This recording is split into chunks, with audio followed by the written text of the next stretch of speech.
Chapter 371. Thus, he said, I'm not eating breakfast. I want to eat you. When Yunshishir heard this, her face stiffened and she said dejectedly, Hey, I really lost to you. Your stomach is acting up, why are you still so restless? Not only is my stomach acting up, my lovesickness is also acting up, don't you know? How long had it been since he had touched this woman? He couldn't remember the number of times. He only knew that his body was constantly clamoring, wanting to possess her, penetrate her, and even wanted to integrate her into his bones and blood. How long had it been since he had tasted that feeling? He missed it so much. He missed it so much that even though his stomach was acting up, the desire in his body was constantly stirring. He was like a youthful and ignorant youth who had tasted the forbidden fruit for the first time, wanting more. Yunshishir was a little annoyed as she rebuked, Muyaja, are you a scoundrel? Your body is already like this, and you still. Halfway through her words, she couldn't continue no matter what and only felt ashamed. Her tender and white face was stained with a blush of shyness. She lowered her eyes and wished she could dig a hole in the ground right now to bury her burning face. She might as well just bury it. Muyaja saw the shyness on her face and felt that it was a little interesting, but also a little funny. He boasted that he wasn't a man whose lower body was swayed by his emotions. He was different from those second-generation hedonistic sons who liked to play with women. When it came to women, he had always had self-control, and even had misophobia. But this woman was simply a charming and fragrant evil concubine. What she had was the ability to make men obsessed with her. Even if it was in ancient times, no matter how wise the king was, he would probably be like King Yu of Zhou for Baoxi. In order to win a beauty's smile, he would use the beacon fire to play with the feudal lords. He wrapped his arms around her neck and brought her face closer. A pair of handsome eyes slowly swept over her face for a long time, allowing his face to be immersed in her hair, unscrupulously smelling the freshness and charm of her hair. At the same time, because of this suppression, his body was tense to the point that it was almost painful. The man slowly opened his sharp eyes and met that jade-like face again. Suddenly, he asked coldly, Do you think that having sex with me is a shameful thing? Her face was slightly hot, but she didn't make a sound, as if she didn't agree or disagree. The man smiled and said faintly, Woman, do you know, scientists say that an adult's normal routine should be 3 to 4 times a week. Yunshishir saw him suddenly speaking and she was a little unable to react. Then, the man asked further, Think about it. How long has it been since I touched you? Don't tell me, normal needs? Yunshishir was inexplicably at a loss for words.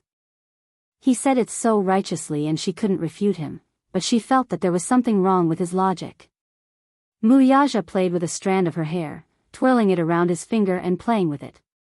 His breath was like orchids. I only have you as my woman. I have my needs. If you don't let me touch you, who else should I touch? Moreover, you're a woman and I'm a man. Is this kind of love between a man and a woman shameful in your eyes? Yunshishir thought for a moment and suddenly said with a red face, You obviously have a fiancé. The man's handsome face raised a trace of inexplicable meaning. His eyes were like torches as his long and narrow eyes narrowed slightly, with a hint of deep meaning. So, this was what she cared about? Chapter 372. Jealous that he had a woman in name but not in reality by his side?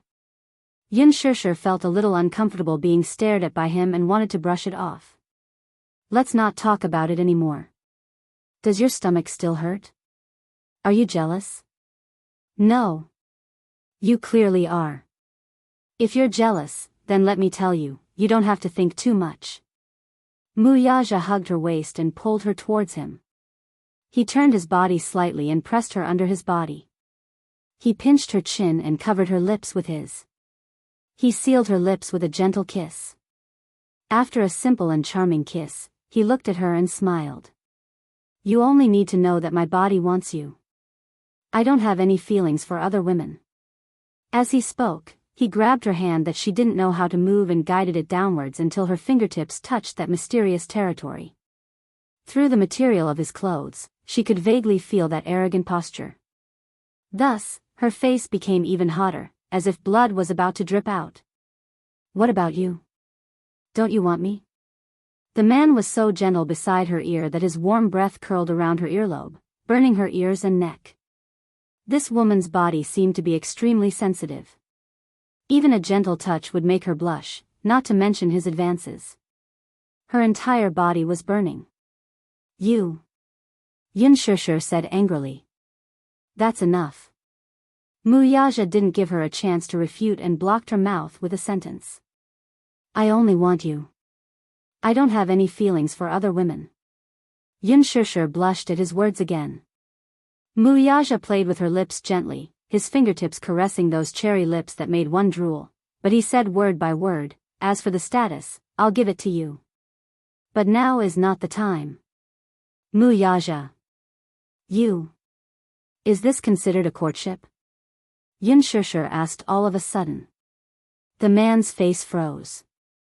But your stomach is acting up. If you don't know how to control yourself, you'll suffer when the time comes.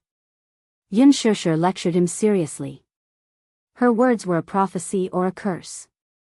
Just as she finished speaking, his stomach, which was already feeling better, experienced another day of cramping pain. Was this woman a curse master? This stomach pain, speak of the devil.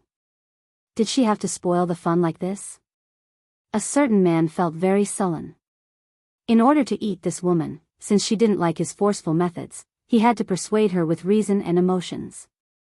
Just as he was about to eat her, the stomach pain came again. Damn it, if your stomach hurts, then have a good rest. Yin Shishir threw him on the sofa. As she pushed open the door to leave, she said, Be good and wait for me. I'll cook noodles for you. Muyaja could only stare at her back view as she left. Seeing the fragrant meat in his mouth fly away, he didn't have any other thoughts.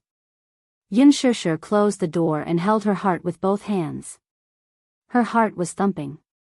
Status, I'll give it to you. The man's firm words kept echoing in her ears. She didn't dare to let her imagination run wild.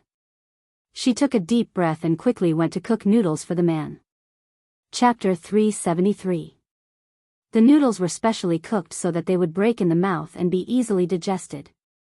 When she presented the noodles to the man, Muyaja's unsatisfied and cold face, coupled with the hot noodles, seemed to be a sharp contrast. Unsatisfied, how unsatisfied was he? I don't want to eat noodles, I want to eat, shut up and eat the noodles. Yin Shishir said with a red face. Is it wrong for me to want to eat meat? Muyaja took the bowl and said that deliberately. His expression looked innocent, but there was a hint of teasing in his eyes. He was skirting the boundaries, which was considered flirting. Although he couldn't touch her physically, he could still flirt verbally. Thus, Muyaja's mood improved a little as he enjoyed her embarrassed face. Then, he finished the entire bowl of noodles, not leaving a single bit behind. When he finished the whole bowl of noodles, the stomachache seemed to have dissipated by a lot. The car drove slowly into the shopping center. Muyaja dropped Yin Shishir at the entrance and parked the car. Yin Shishir looked up and sized up the magnificent entrance of the shopping center. Such a huge building stood in the most expensive area in the city center. It was like a piece of treasure land where every inch was worth gold and silver. The entrance was luxurious and grand. Even the security guard standing at the entrance seemed to have the words, "Poor people and dogs are not allowed," written on his face. She said that she wanted to buy a gift, so he drove the car here. He heard that the expenses here were very high. No one dared to step in if their monthly income was less than 100,000 yuan. Yin Shishir didn't think much and walked in. The first floor was mostly for cosmetics and some luxury jewelry brands. Muyaja asked her to wait for him on the first floor, so she wasn't in a hurry to go up to the second floor. Instead, she browsed through the jewelry counters. She wasn't buying, she was just looking. While she was strolling, she suddenly heard a strange yet familiar voice. Shishir? Yin Shishir was a little surprised. She looked up and saw that the person walking towards her was her work colleague, Han Xiaoxiao. This Han Xiaoxiao was considered a flower in the office. Not only did she have a hot body, but her facial features were also very beautiful. Before Yun Shusher's arrival, she had always been like a fish in water in the office. After all, most of the employees in that company were men, and single women were few and far between. Hence, as one of the better-looking single women, Han Xiaoxiao was naturally in high demand and was considered to be the one who could summon the wind and rain. But after Yun Shusher entered that company, everything changed. Yun Shusher was gentle and easy to get along with. Not only was she kind and charitable, but she was also different from Han Xiaoxiao in that she would often help her female colleagues. Hence, Yun Shusher completely stole her limelight. Han Xiaoxiao was extremely jealous of Yun Shusher. Therefore, she often ostracized her. Now that Yun Shusher left the department, Han Xiaoxiao returned to the throne of a princess. There were still many people in the company who surrounded her. A while ago, she developed a private relationship with her superior. She hooked up with such a person, so naturally, she was promoted to the deputy manager of the public relations department. It was the time when she was in the limelight. As a result, Han Xiaoxiao could be said to be very different from the past. She was much more liberal with her spending and often went to some high-end consumer places. Chapter 374. If it wasn't for her good looks, it would be degrading for her to wear cheap clothes all day long. What made her even more jealous, though, was that she did not know what ability Yun Shusher had to be able to make those cheap clothes look fashionable. Could it be that with a good face, one could look classy in any clothes? Shusher, long time no see. It's such a coincidence to meet you here. Han Xiaoxiao swayed her hips as she walked forward. Her movements were flirtatious. I haven't heard much about you recently. Did you find another job after leaving the company? Yun Shusher did not have a good impression of her. Not only did she ostracize her, but this woman's behavior in the company was no different from a green tea girl. Therefore, her attitude was not very enthusiastic. I found one. Seeing that she was so cold, Han Xiaoxiao did not get angry. Instead, she leaned closer to her. In the past, Yun Shusher was always praised as a goddess in the company. However, it was different now. She had hooked up with a big shot. Her status and identity were not what it used to be. Therefore, she wanted to use this rare encounter to show off and show off. Why are you so cold? Are you in a bad mood? Why don't I treat you to a cup of coffee? It's at Blue Mountain Coffee on the 3rd floor. Blue Mountain Coffee was not cheap. It's okay. I'm waiting for someone, Yun Shusher said calmly as she browsed casually at Tiffany's counter. Han Xiaoxiao saw that she was looking at jewelry and stuck close to her like a piece of plaster. She smiled and said, Tiffany's jewelry is a world-class designer in America. It's not cheap. I just bought one yesterday. It's a little expensive, but everyone said it looked good when they wore it. Yun Shusher only lowered her head to look at it casually and ignored her. This woman was so talkative. She was annoyed with her. If it wasn't because she was waiting for someone, she would have gone upstairs to get rid of her. When the salesperson at the Tiffany's counter saw that Yun Shusher was only looking at her without saying a word, she could not help but size her up. She noticed that she was wearing unbranded clothes and looked very poor just by looking at her. Therefore, he thought that this woman must not have much purchasing power. On the contrary, the woman standing next to her was dressed fashionably in branded clothes. She looked rich and respectable. The salesperson took a closer look and saw Han Xiaoxiao standing in front of the counter. Her hand was intentionally or unintentionally fiddling with a necklace on her neck. She was slightly shocked and said in astonishment, "Wow, beautiful lady, is the necklace you're wearing on your neck the Bulgari series?" Han Xiaoxiao's lips curled up. "I bought this necklace a while ago. I don't really like it, and it's very cheap. It's only 20,000 yuan for one. Hee, it makes you look especially elegant. However, I have a series that should be more suitable for you." Han Xiaoxiao pretended to be a rich lady and said, "Take it out for me to see." The two of them echoed each other and started chatting passionately. Yun Shusher was looking at the price signs. She was speechless when she saw the long string of zeros on the price signs. Then, she saw Han Xiaoxiao chatting with the salesperson. It was obvious that Han Xiaoxiao wanted to show off in front of her. She was a little dispirited and wanted to leave.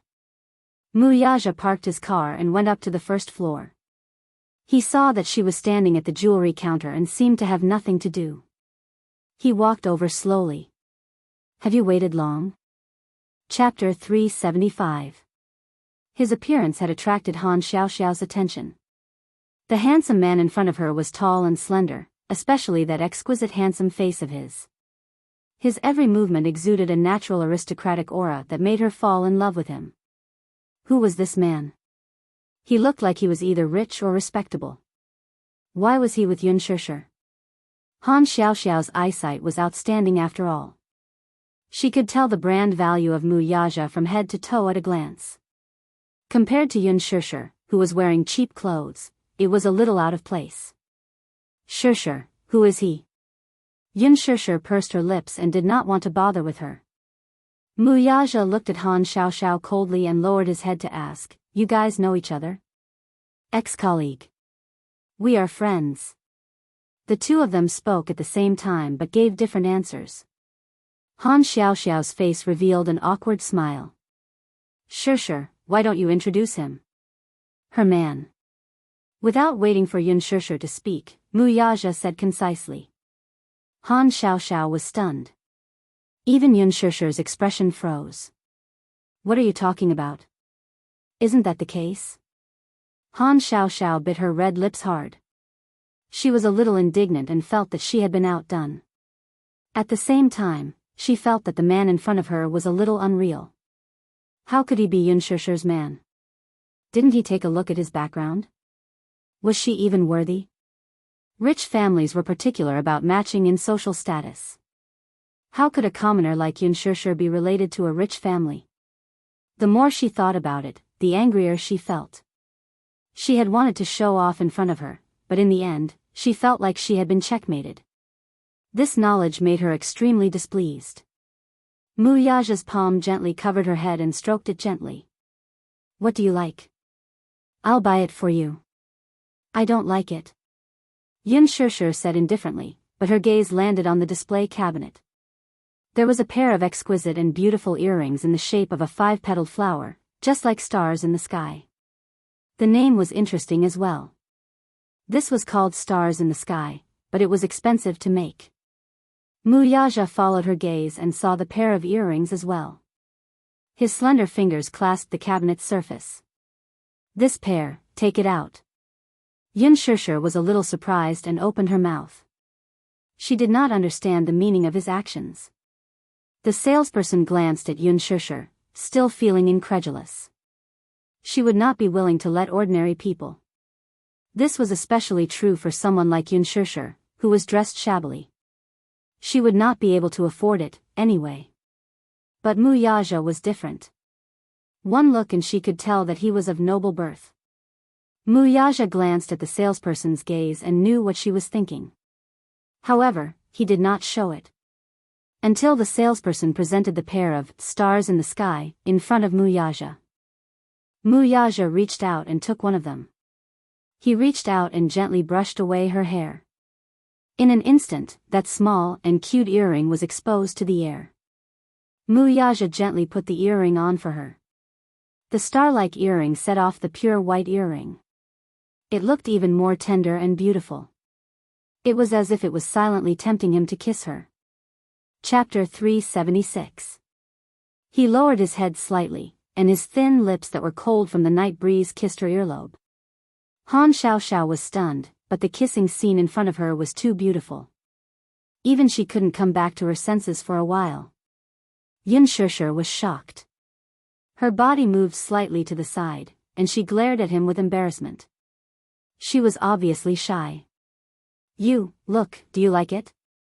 Mu Yaja pushed her in front of the mirror and lifted her hair. Yun Shishir looked at the mirror. Although she didn't say anything, her eyes revealed her love for the pair of earrings.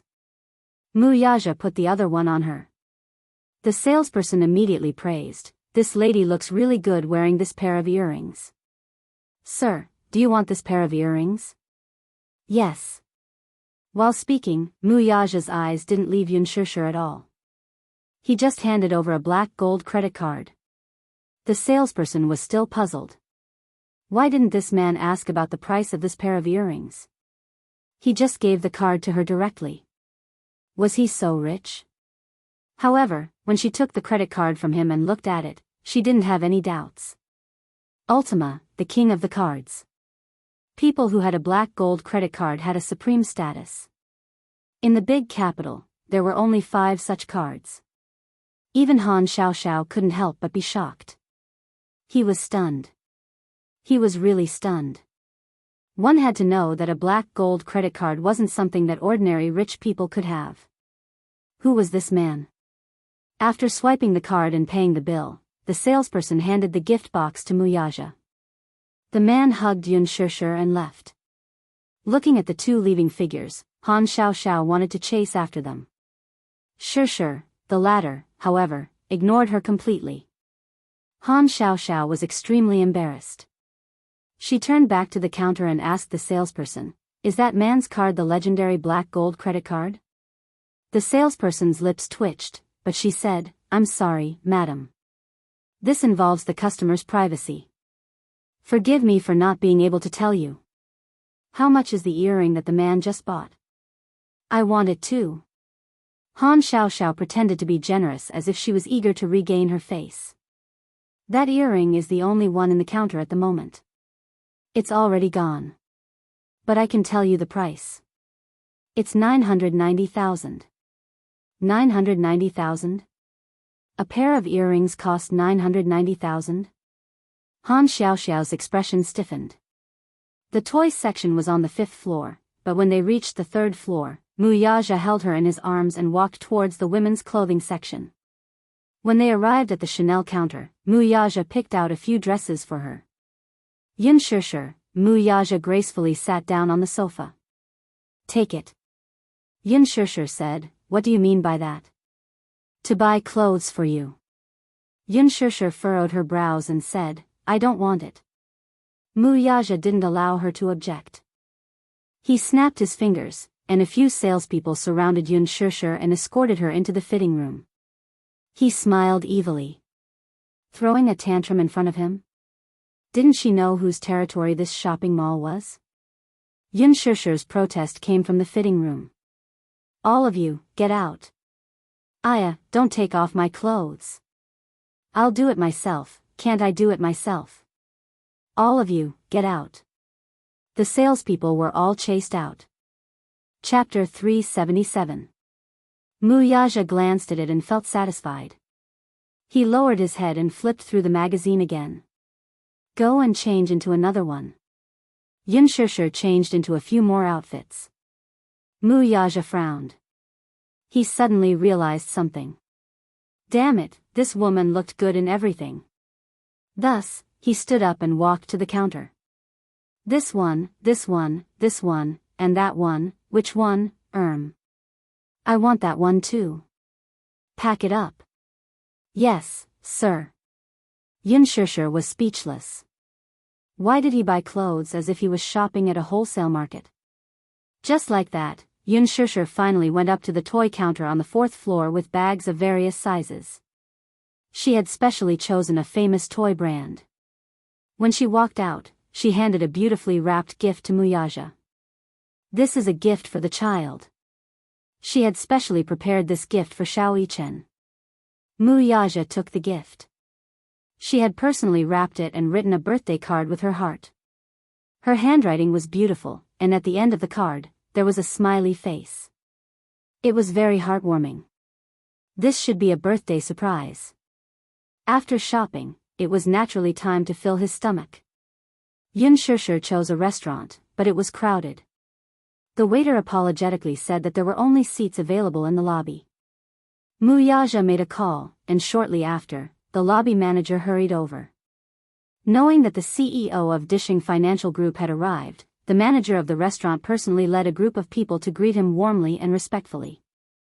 Then, he caught a glimpse of the innocent girl beside him and was stunned. The manager looked at Yun Shishir with a smile and asked politely, "May I know how I should address you, miss?" Yun Shishir smiled but was pulled into Muyaja's arms. This was a silent announcement of her identity. Since she was CEO Mu's woman, he naturally had to serve her well, right? You can mess with anyone, but you can't mess with women. Especially this important person's woman.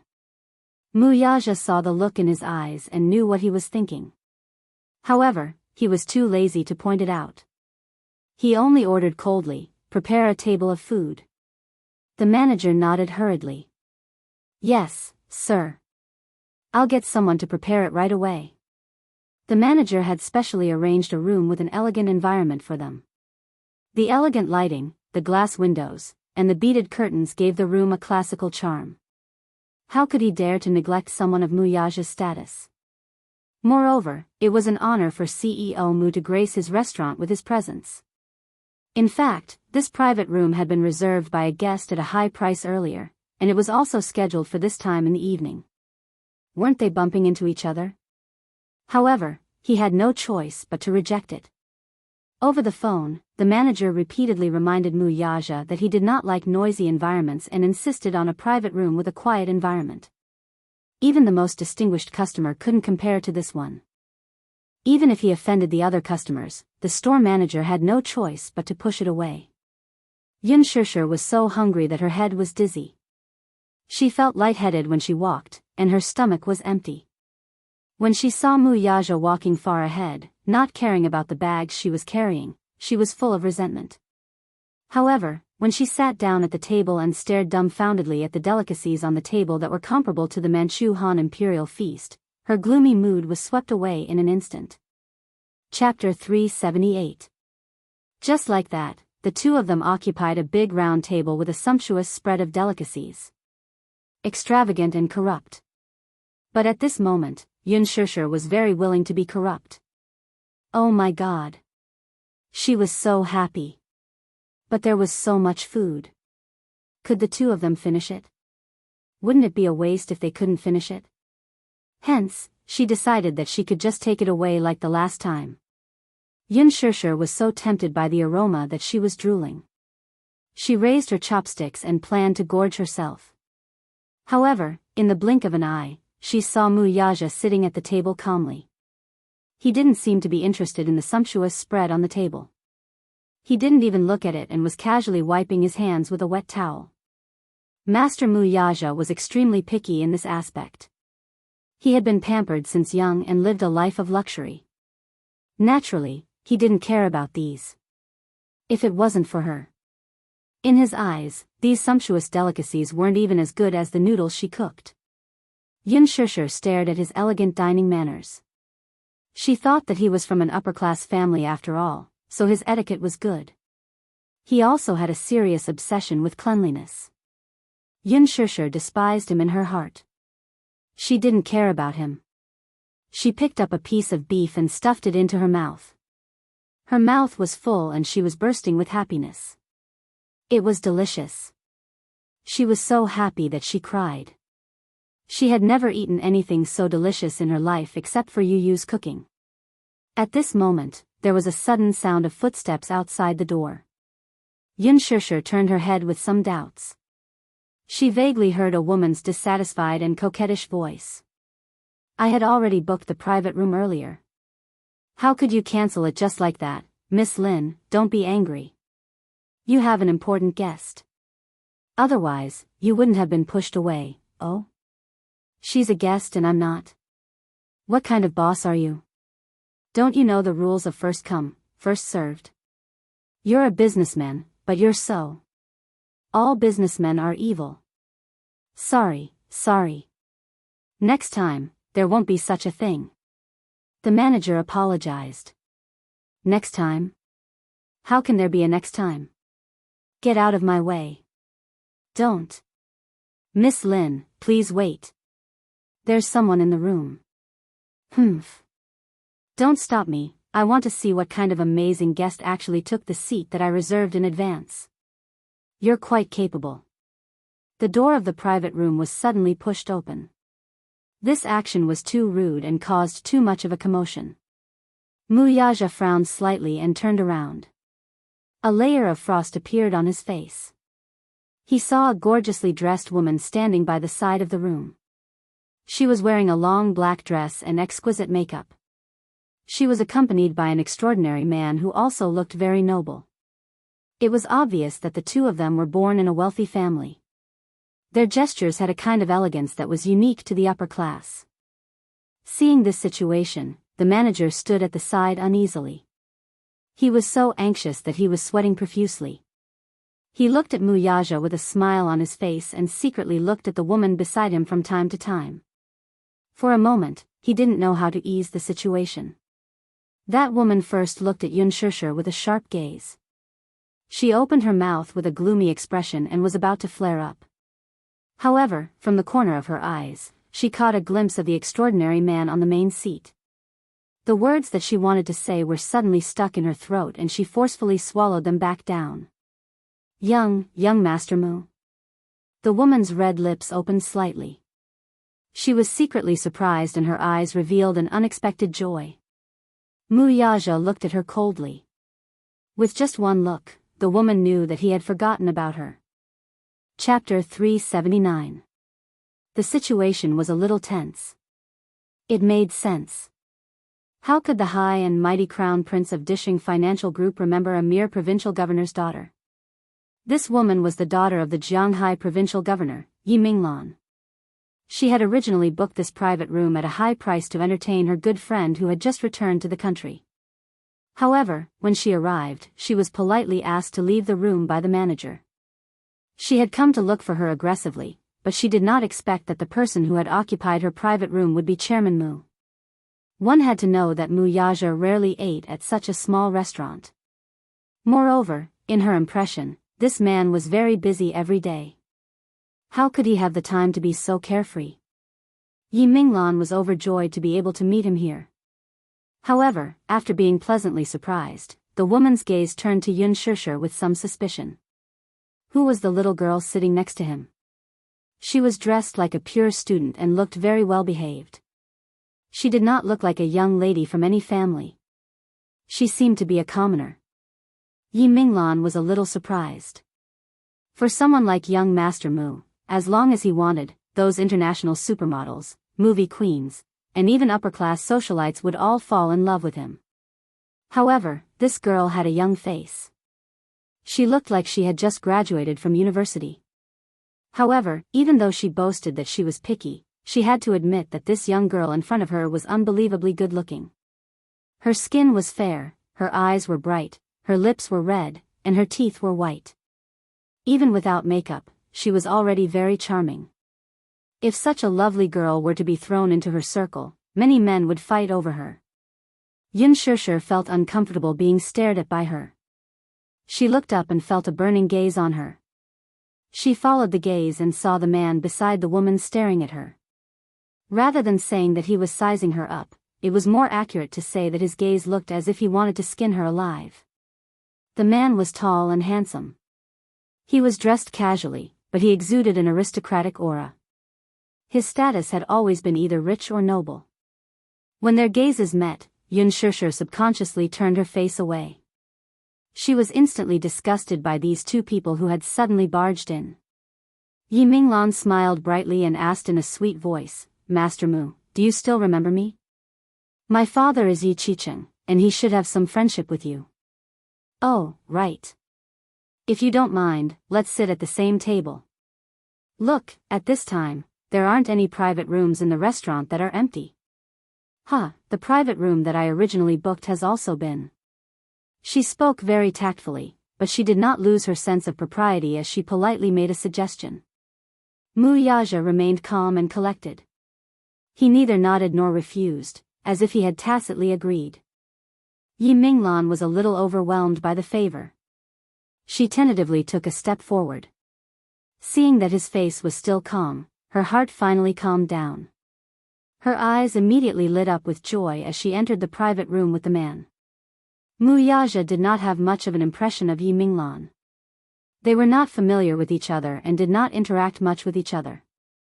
However, her father, Yi Qicheng, was someone who had close contact with him.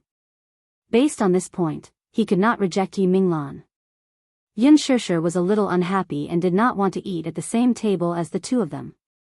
She did not like these two people. Especially that woman. Her gaze just now was as if she wanted to cut her into pieces. Chapter 380. She had to admit that she was a little upset. What made her even more upset was that he had allowed them to sit at the same table. Upset. But what could she do? She could not chase him away. She did not have the right to do so. She was just freeloading. She picked up her chopsticks but lost her appetite. Yi Minglan sat down and smiled. Young Master Mu, let me introduce you. This is the eldest son of the Li group, Li Qingze. Then, she smiled and turned to the man beside her. Qingze, I've mentioned this to you before. He's the famous CEO of Dishing Financial Group and a legendary figure in Beijing, Mu Yaja. We all call him Young Master Mu. As he spoke, he completely ignored Yun Shishir at the side. Yun Shishir was also happy to have some peace. Young Master Mu, I've heard a lot about you. Li Qingze smiled and nodded.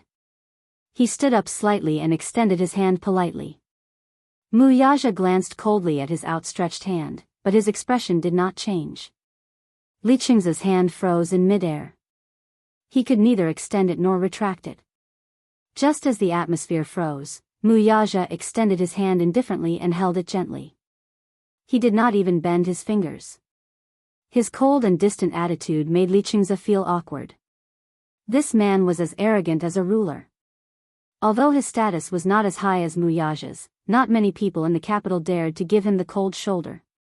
Most of them would respectfully smile apologetically at him, yet this man was so cold and arrogant at their first meeting. It really made him feel embarrassed. Yi Minglan smiled to ease the atmosphere and looked at Yun Shishir. Haha. Young Master Mu, this lady is. You don't have to know. Unexpectedly, the man's cold words stopped her enthusiasm. He did not like to tell unimportant people about his private affairs. However, his ambiguous attitude became another form of protection in Yi Minglan's eyes. Yi Minglan could not put her face down for a moment, but due to Mu Yaja's status, she could only smile apologetically and find a way out of this embarrassing situation. This little girl is quite pretty. Although he was smiling on the outside, his heart was filled with jealousy and hatred. At least in her opinion, this girl had a high status by Mu Yaja's side. The moment Yi Minglan mentioned Yun Shishir, the unhappiness in Li Qingze's heart immediately disappeared, and he looked at her with an ambiguous gaze. To be honest, he was quite interested in this girl. Not only did she have a stunning and elegant appearance, but she also had a pair of stubborn eyes that could invisibly arouse a man's desire to conquer her. It was said that there were two types of women that men could not refuse. One was a woman who was as pure as water, without a trace of impurity. The other was a woman who aroused a man's desire to conquer. As luck would have it, Yun Shishir was exposed to both. Come to think of it, this Mu Yaja really didn't know what kind of ability he had. It was rumored that he didn't get close to women, but who would have thought that in private, he was actually keeping such a beautiful woman in captivity. It was really enviable. At that time, the two of them had their own thoughts about Yun Shishir. Li Qingze kind of wanted to have a taste of this girl. However, seeing that such a lovely person had already been taken, he could only watch. What kind of woman had he not had? However, they were not as attractive as this girl. Since she was Mu Yaja's woman and he couldn't touch her, there was nothing he could do. He could only hope that when young Master Mu got tired of her, he would snatch her away. Chapter 381. Li Qingze smiled at her gracefully and gently asked, "Which family's daughter is this lovely young lady from?" Yun Shishir was stunned and did not want to bother with him. What daughter? She did not have such a noble background. Her indifference did not want to arouse his interest. Li Qingze mistakenly thought that she was shy, so he softened his voice. How should I address you? Yi Minglan was completely ignored. Her face was expressionless, but she scolded him in her heart. A man will be a man. Once he sees a beautiful prey, he loses his soul. How dare he covet young Master Mu's woman? Did he eat a bear's heart or a leopard's guts? Yun Shishir shot a glance at the aloof Mu Yaja beside her and smiled mischievously. Her eyebrows curved into crescents, and her lips, stained with red wine, were tender and plump. When she smiled, she looked seductive and bewitching. Why should I tell you? After that, she ignored him. Interesting. This girl is quite interesting. She is quite arrogant. Li Qingze was thinking about her, but Yi Minglan secretly rolled her eyes and warned him not to go overboard. She did not want to make young Master Mu unhappy. Afraid of him? Li Qingze had been spoiled since he was young and grew up in the palm of his hand. He was a typical hedonistic second generation and was used to being arrogant. Why would he put this young Master Mu in his eyes? The Mu family? They were just the descendants of a prestigious family. Now that generations had changed and old Master Mu was old, how could this brat cover the sky with one hand? The Li family was one of the wealthiest families in the capital. Everyone in the family was not easy to deal with. Yun Shishir did not know what he was scheming. She felt Yi Minglan's piercing and venomous gaze and saw doubt and hatred in her eyes. She was unjustly implicated, but she could not just lie down for nothing, right? If she wanted to lie down, she might as well lie down until the end. Hence, under Yi Minglan's gaze, she used her arm to nudge Mu Yaja and said in a sweet voice, "Why don't you peel a lobster for me?" Mu Yaja had always been good at scheming in the business world. How could he not know what she was thinking? He looked at her coldly from the corner of his eyes, as if warning her not to play any tricks. He had never served anyone in his entire life. Having failed, Yun Shishir's entire face turned a little gloomy. Why didn't this man cooperate at all? On the other hand, Yi Minglan looked satisfied. It seemed that this girl didn't know her limits. Did she think that she was young Master Mu's woman and wanted a mile after taking an inch? When had she ever seen young Master Mu serving anyone? She put down her chopsticks and lost her appetite completely. She drank the iced drink beside her in one gulp. As soon as she drank it, she felt an inexplicable swelling pain in her lower abdomen. She was still angry and didn't pay much attention to it. However, after a while, she clearly felt something strange in her lower abdomen. A warm and moist feeling caused her expression to change drastically. Even her entire body was petrified. Oh no, it couldn't be, right? Could it be, that thing is coming? As she hesitated, her heart was filled with apprehension. She felt like she was sitting on a pincushion, and her entire body was stiff and motionless. However, that feeling was getting more and more obvious. Yun Shishir's face suddenly turned hot. Just as she was about to get up and go to the bathroom to check out what was going on, she saw a small patch of red on the stool from the corner of her eye. Her face immediately turned hot and she sat down again. Oh my God. How embarrassing. Yun Shishir simply wanted to cry but had no tears to shed. What was so embarrassing? Oh, and it had to be in front of this man. Moreover, there were outsiders present. Yun Shishir simply wanted to dig a hole and hide in it. Chapter 382. Yun Shishir couldn't bring herself to say it. He still didn't know how to solve such a difficult problem. Mu Yaja was surprised to see her face flushed red and her eyes narrowed. Mu Yaja. She leaned into the crook of his arm, half of her body leaning on him, and begged in a low voice, "Can you let them go?" Yi Minglan was stunned. She was the first woman who dared to call Mu Yaja by his full name. And the only one. The man didn't seem to be angry. However, when Yi Minglan and Li Qingze heard the second half of the sentence, both of them were stunned. They didn't expect this girl to be so rude.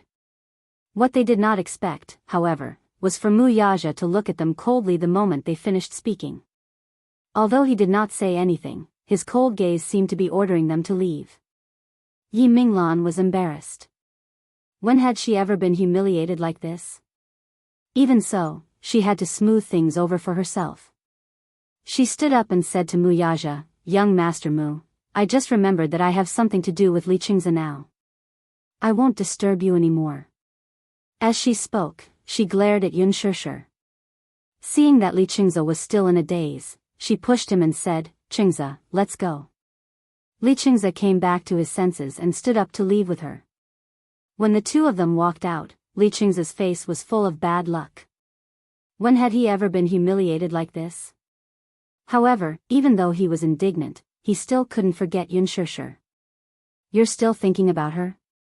I say, you're really bold. How dare you think about young Master Mu's woman? If young Master Mu finds out about this, you'll have to bear the consequences. You're praising her so highly. I just can't stand it. Is the He family that great?" Li Qingze was embarrassed by her sarcasm. "Humph. I'm talking about you. Young Master Mu, young Master Mu. Why? Are you interested in her?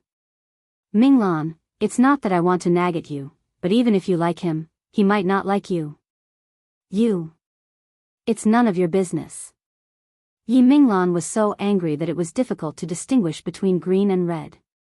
She angrily stomped her feet and left. Li Qingze turned around and glanced at the private room. The corners of his mouth curled into a sinister smile. He had long harbored designs on Yun Shushu. Silence returned to the room. Yun Shushu clutched her stomach and leaned on the table. Her lower abdomen was in severe cramping pain. She was in so much pain that her eyebrows were tightly knitted together. Her face was unbelievably distorted, and her entire face was deathly pale.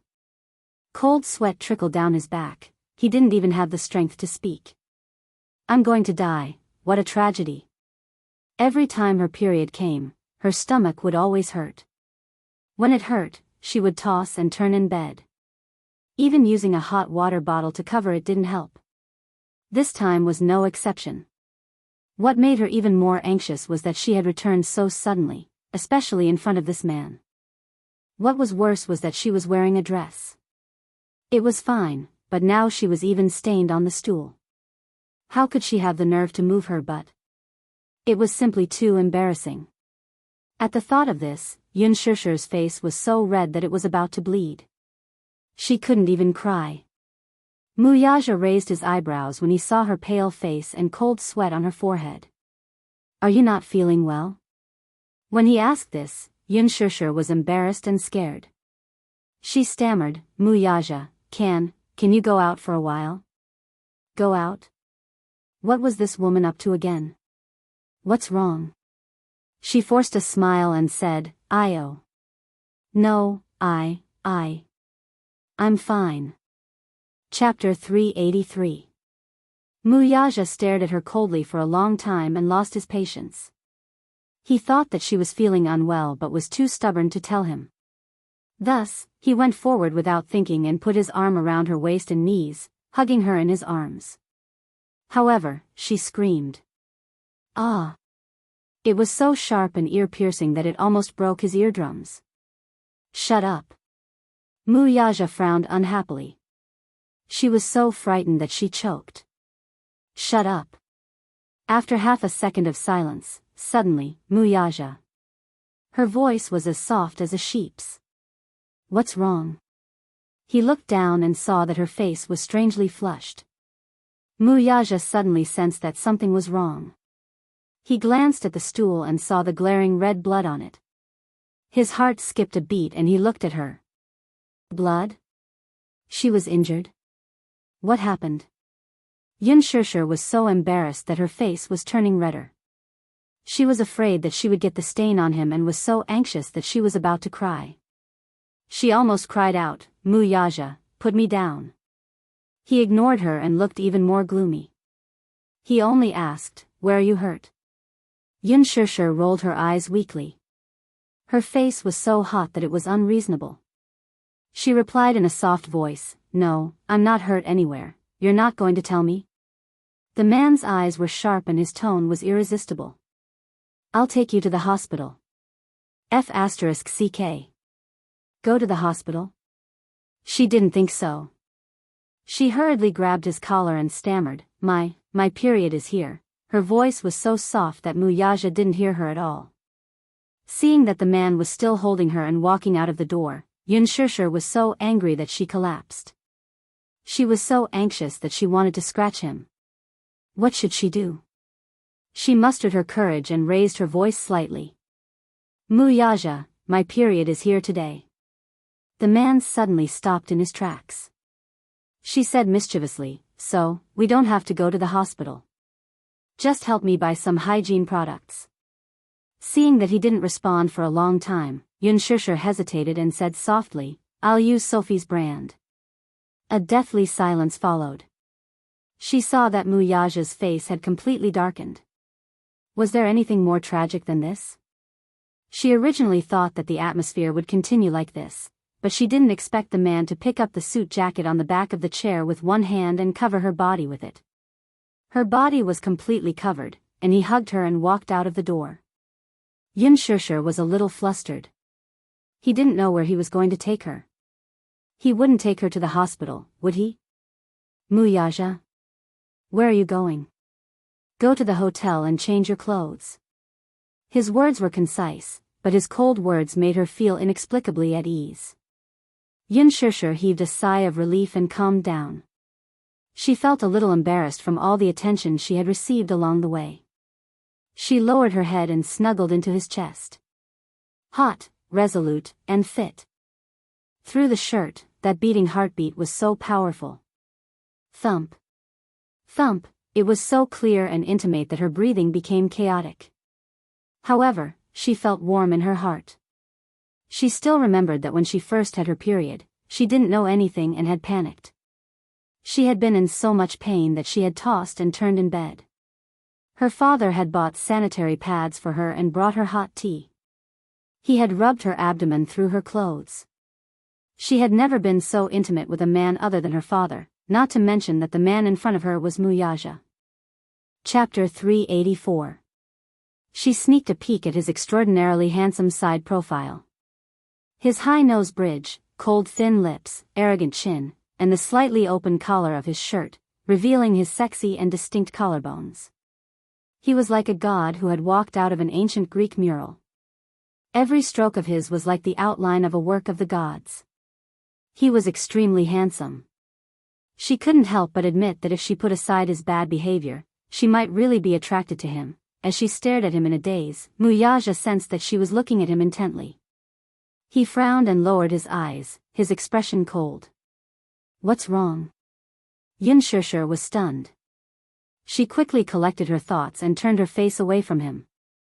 She actually tasted a little sweetness in her heart. Even though he still had that cold and dark expression on his face, in her memory, no one had ever treated her so well and cared about her before.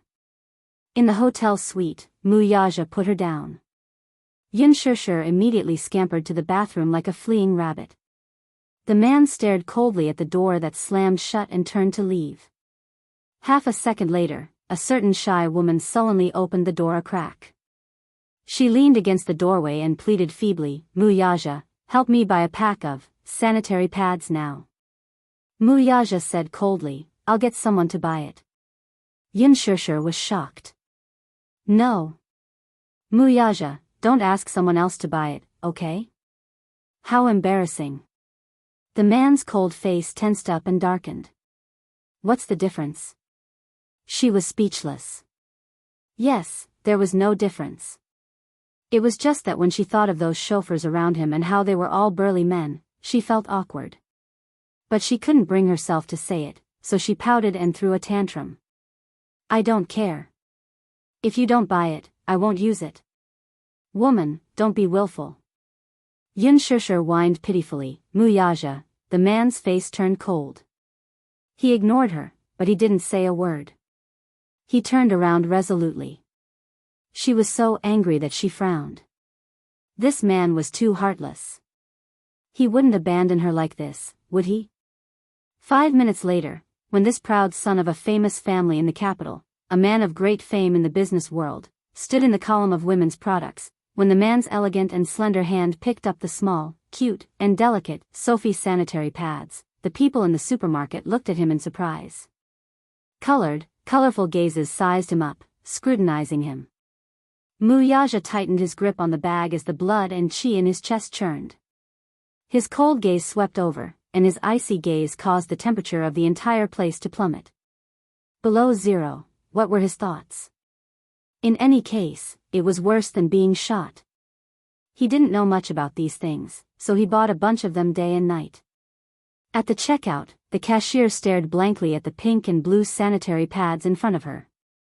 The cute pink and blue contrasted sharply with the man's stiff face. Oh my God, how much did he need to buy so many? It was enough to use for a few years. However, when she caught a glimpse of the beautifully packaged cotton women's underwear, her eyes widened. Could he be a pervert? Looking at the well-dressed and handsome man in front of her, she couldn't imagine it. Muyaja stuck his hands in his pants and felt the strange gaze from the cashier. He glanced at her coldly. The cashier obediently lowered her head and didn't dare to take another look. She braced herself and wrapped them up properly. When she saw the man leave, her back was covered in cold sweat. Oh my God, what a terrifying aura. Chapter 385. Yun Shishir was waiting anxiously in the bathroom when she heard a commotion outside, followed by a light knock on the bathroom door. However, it was not a man's deep voice that rang out.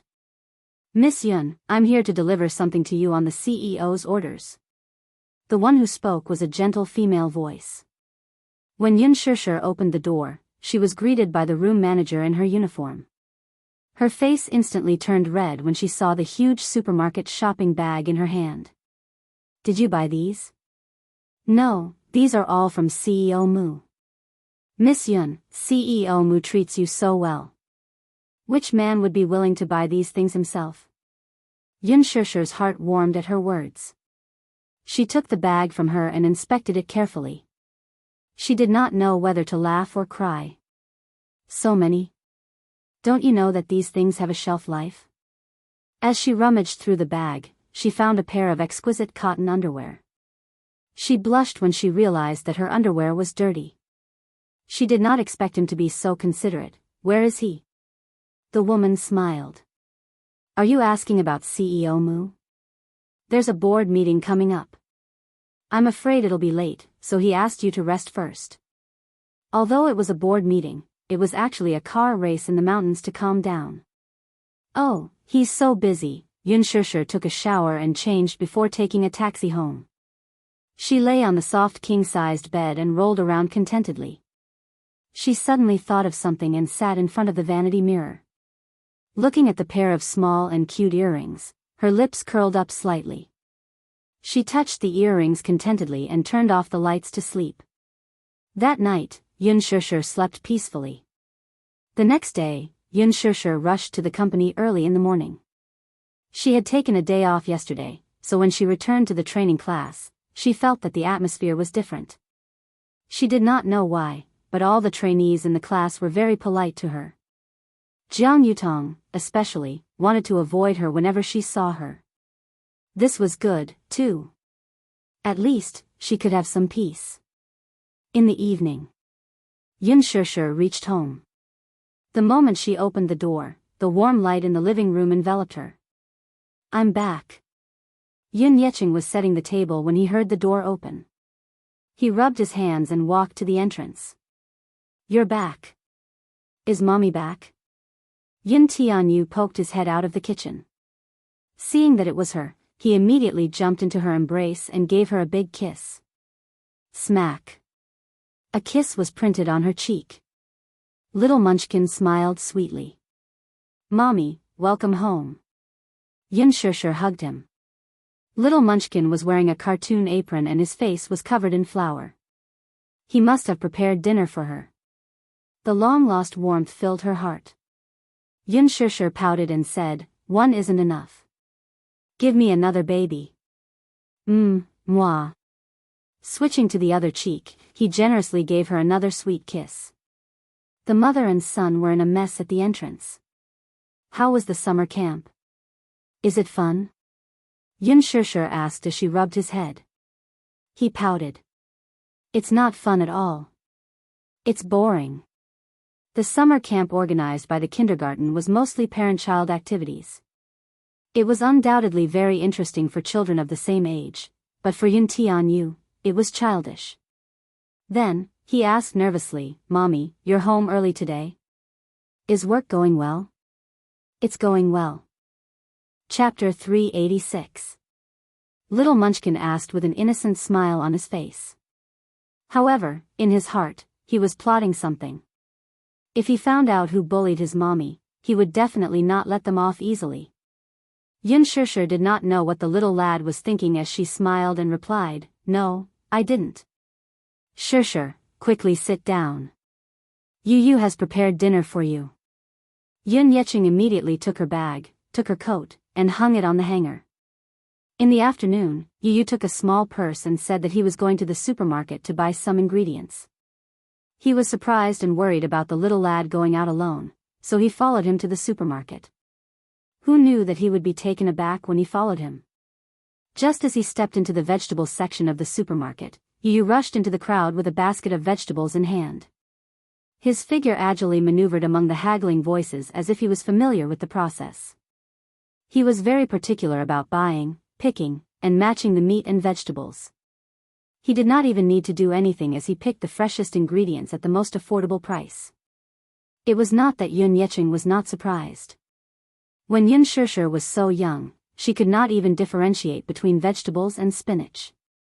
Even when he was her age, he was not so good at it. The little lad, on the other hand, seemed to be very familiar with the process as he could distinguish all the dishes clearly. What surprised him even more was that the little lad was very meticulous in picking the vegetables. The vegetables he picked were fresh and green in color, without any damage or holes. When he bought the meat, he even knew how to carefully smell it to ensure that the meat was pure and had no stench. He even gently pressed it with his finger. Yun Yecheng, who was standing at the side, could not help feeling curious. When he asked about it, he heard the little lad saying, "First, smell the meat and then press it to see if it's elastic and glossy.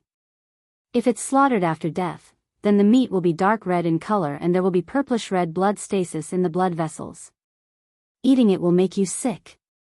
Yun Yecheng was dumbfounded. The fish must have dense and complete scales, bright and clear eyes, plump and slightly protruding cheeks, and bright red cheeks. Otherwise, it wouldn't be fresh. Little Munchkin grabbed a fish and explained seriously. Yun Yecheng was thoroughly convinced. Seeing his father's dumbfounded look, Yun Tianyu thought to himself that he had never seen him haggling with those aunties at the market before. That level of haggling was simply a tyrant. Now that his living conditions were better, he was too lazy to bargain, but he was especially picky about the freshness of the ingredients. After buying the ingredients and returning home, he put on an apron and brought a small stool over. Washing and selecting the vegetables, Zhang Xian's movements were practiced. Slicing and dicing the meat into shreds, his knife skills weren't as superb as those of a 5-star chef.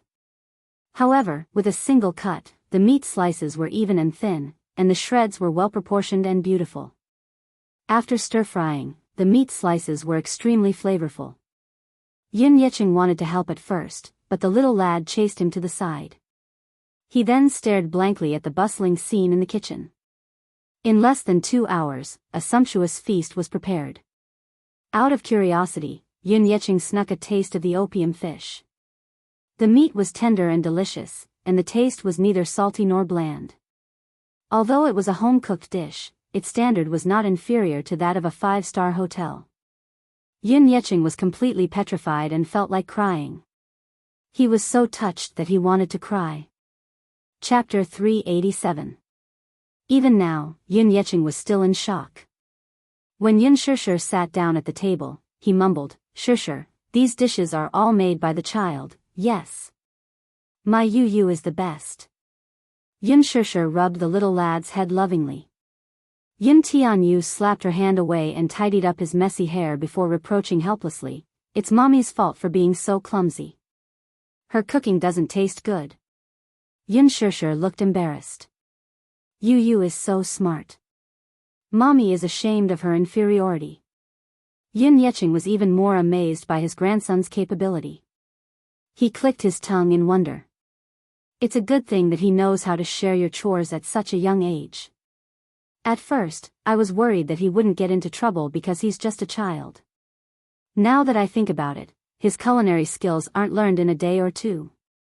After a pause, he asked quizzically, when did you start learning how to cook? When he was 6. Yin Shishir thought for a while. Stupid mommy. He was 4.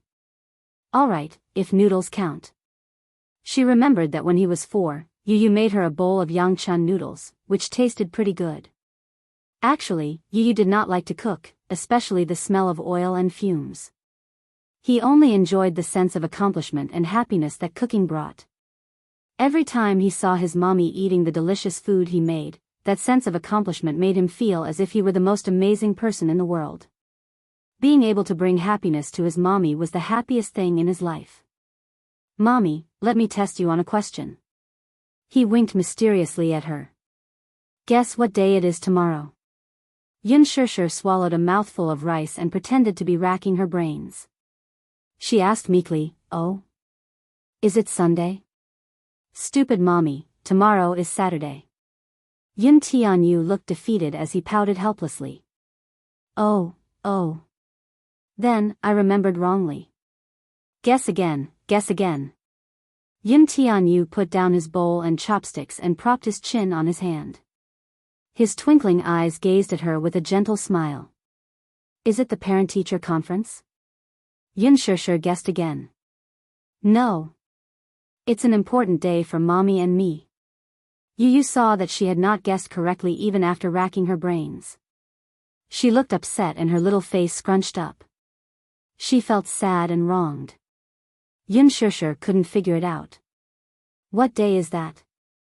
Seeing her look of innocence and bewilderment, Yin Tianyu suddenly clutched his chest with a grief-stricken look, silently complaining about her carelessness. It's Yu's birthday. Yin Shishir pretended to be enlightened. Oh, I remember now. Tomorrow is Yu's birthday. It's Children's Day. Yu was so angry that his face turned red. He crossed his arms and pouted so hard that one could hang a lamp. Humph. Stupid mommy, you don't have Yu in your heart anymore. You don't even know Yu's birthday. With that, the little guy covered his face and cried sorrowfully. Woo, mommy doesn't love Yu anymore. Yu is so sad, stop joking, baby. How can mommy forget Yu's most important day? Yin Shishir's heart ached when she saw his aggrieved look. She hurriedly coaxed him. The little lad turned his head and snorted arrogantly. Yin Shishir saw this and smiled helplessly. She secretly took out an exquisitely wrapped gift box from her bag and handed it to him. She wanted to give him a surprise. Chapter 388. Yu is mommy's little angel. How could mommy forget that tomorrow is Yu's birthday? I wish you a happy birthday and happy Children's Day in advance. Yu received the present from her with a confused look. It took him a while to realize that his mommy was teasing him. How could mommy forget his birthday? He lowered his head to look at the exquisite packaging and saw the words Happy Birthday, Baby written on the card. His small fingers brushed past the words written by Yin Shishir herself. The ink on the card had completely dried, making it look beautiful. The little lad's eyes softened as he stared at it. His face, which had been full of grievances, suddenly brightened up. Hugging the present, the little lad's face was filled with contentment. This was the happiest moment of his life. Thank you, mommy.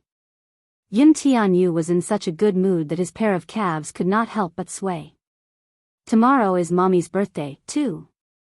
With that, Yu affectionately hugged Yin Shishir's face and planted a deep kiss on it. Mommy has worked hard. Mommy gave Yu life. Yu will spend the rest of his life by mommy's side. I won't let mommy suffer any grievances or hardships. Every word that came out of little Munchkin's mouth was extremely solemn. It sounded like a sacred speech. Yin Shishir smiled. Baby is so obedient. Then, mommy, do you have work tomorrow? I think so. Yin Shishir thought for a while. She had to rush to the set early in the morning for a makeup test. Dong, hearing this, Yin Tianyu hung his head dejectedly. Yin Shishir could not bear to see his desolate look. Suddenly, she thought of something and said, Mommy should be free in the afternoon, though. Then, Mommy, let's go to Fairy Tale Valley. Yu was excited again. As if by magic, he took out 2 tickets to Fairy Tale Valley from his pocket. Fairy Tale Valley was the world's most famous and popular fairy tale themed amusement park. It was co-founded by Leji Holdings and NE Group. It had opened 6 resorts all over the world and was popular all over the world. It was the fairy tale kingdom that children yearned for the most. All right. But where did these tickets come from? It's a birthday present from the principal, he casually replied. Fairy Tale Valley. As the biggest shareholder of Leji Holdings, he also owns some shares in Fairy Tale Valley. It's just 2 tickets, and he can get it easily. Yes. Mommy will pick you up at noon tomorrow. Yu, quickly open it and take a look. What did Mommy give you? Yun Yecheng was in such a good mood that he wanted to tease him. Yun Tianyu enjoyed the process of opening presents the most. In the past, when Yun Shishir gave him a toy on his birthday, he carefully kept it.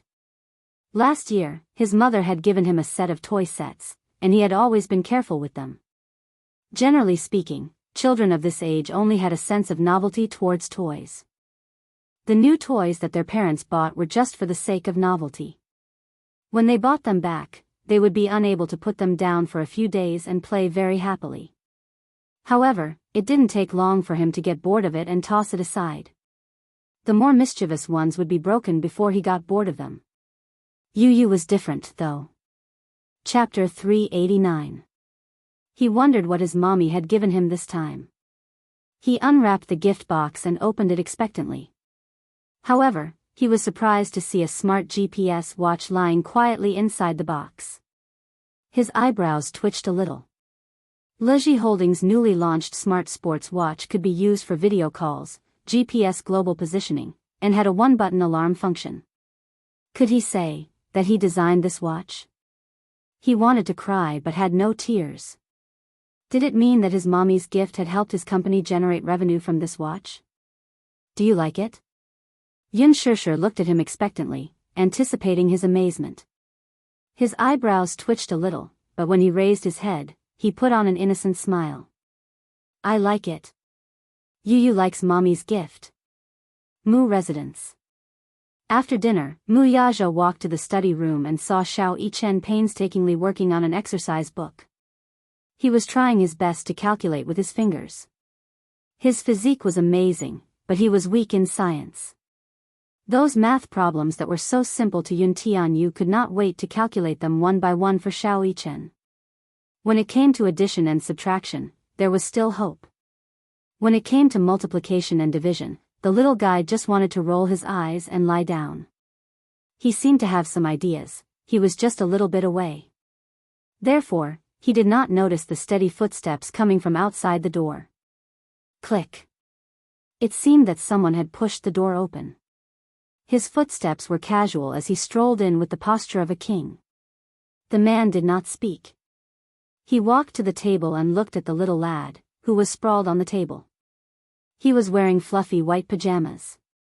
At first glance, he looked like a cat with pure white fur. Still, this little guy was much cuter than a cat. The little guy lowered his head and seriously racked his brains as he looked down at him.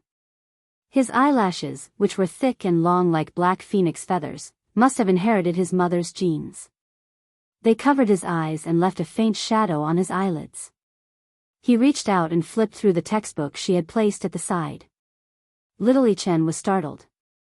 He caught a glimpse of that hand from the corner of his eye.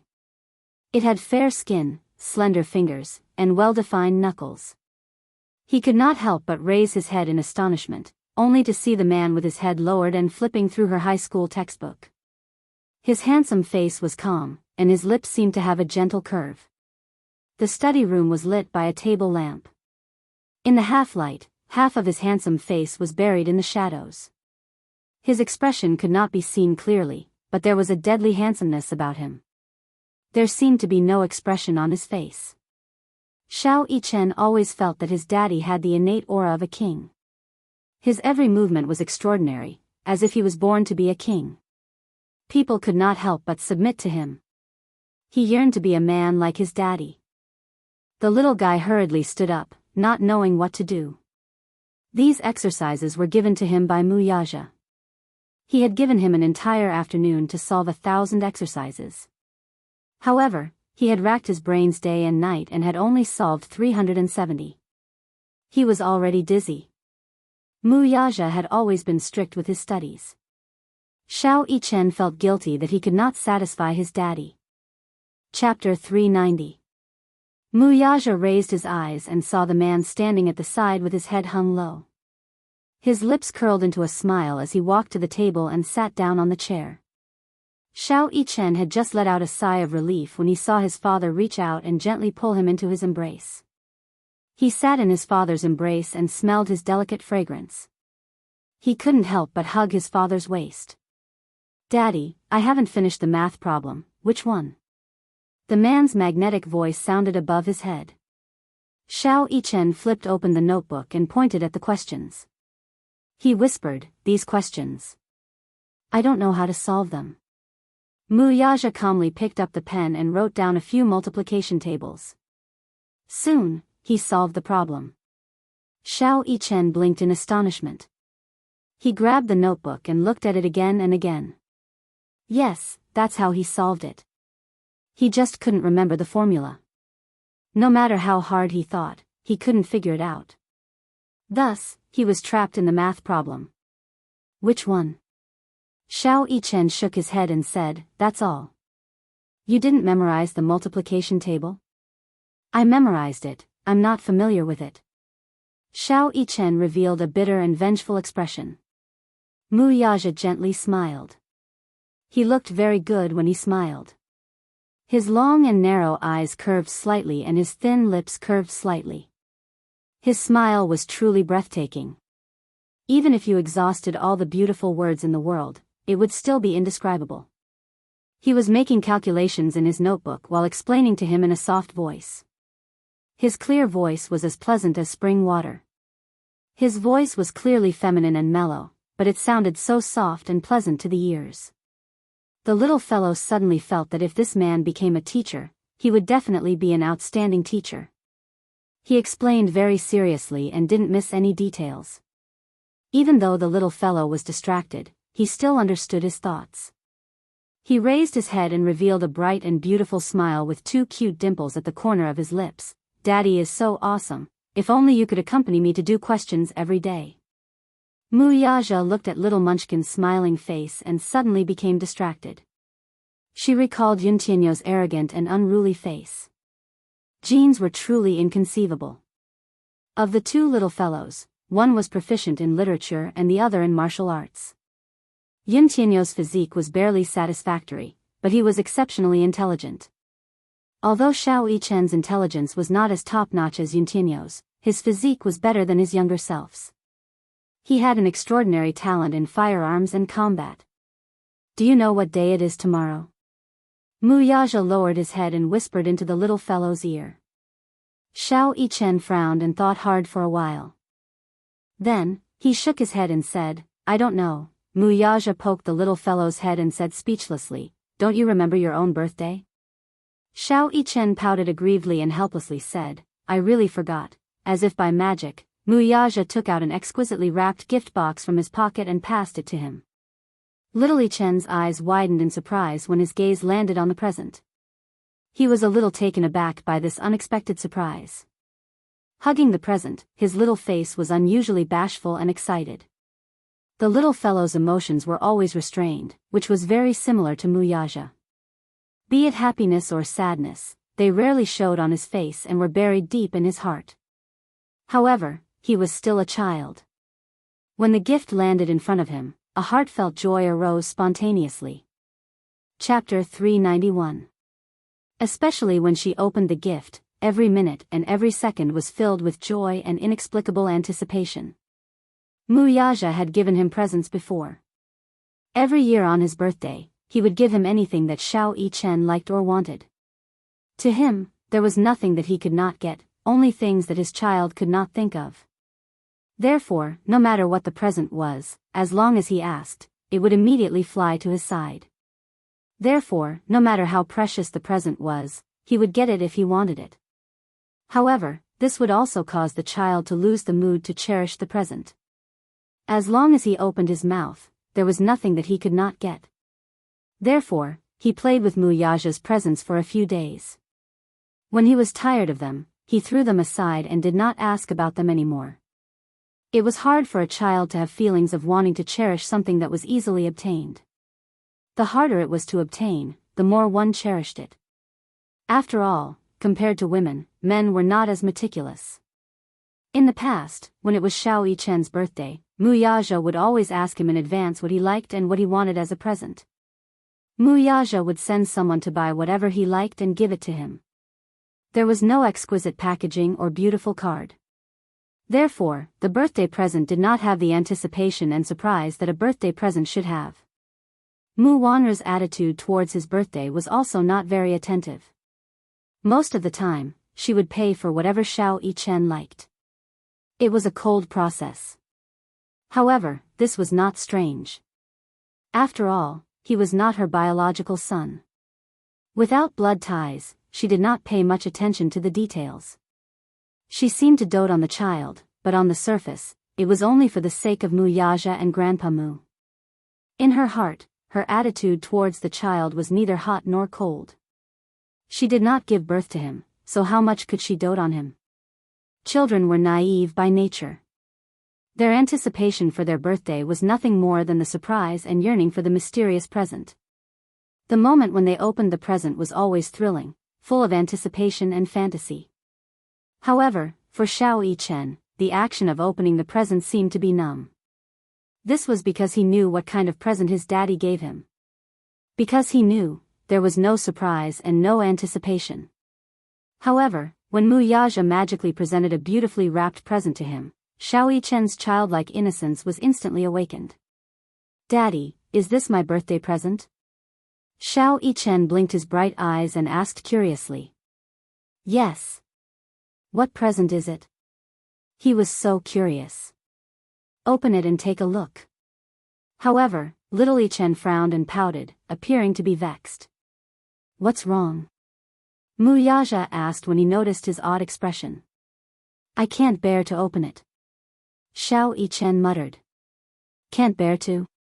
Muyaja did not know whether to laugh or cry. "Why can't bear with it?" "I don't know, I can't describe it." As Xiao Yichen spoke, his cheeks were pink and flushed with excitement. The feeling of anticipation was like a furry cat's paw that kept scratching at her heart. His heart thumped. It was the first time he tasted the feeling of nervousness and anticipation. Xiao Yichen untied the ribbon and carefully tore open the wrapping paper layer by layer. His extremely serious and focused expression made him look like a devout Christian. Chapter 392. Xiao Yichen's mouth was slightly agape.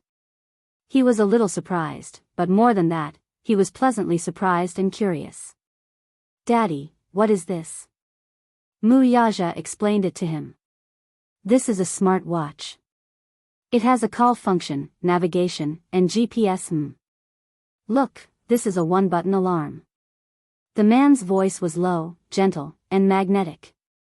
Xiao Yichen leaned comfortably in Muyaja's arms and immersed himself in his gentle explanation.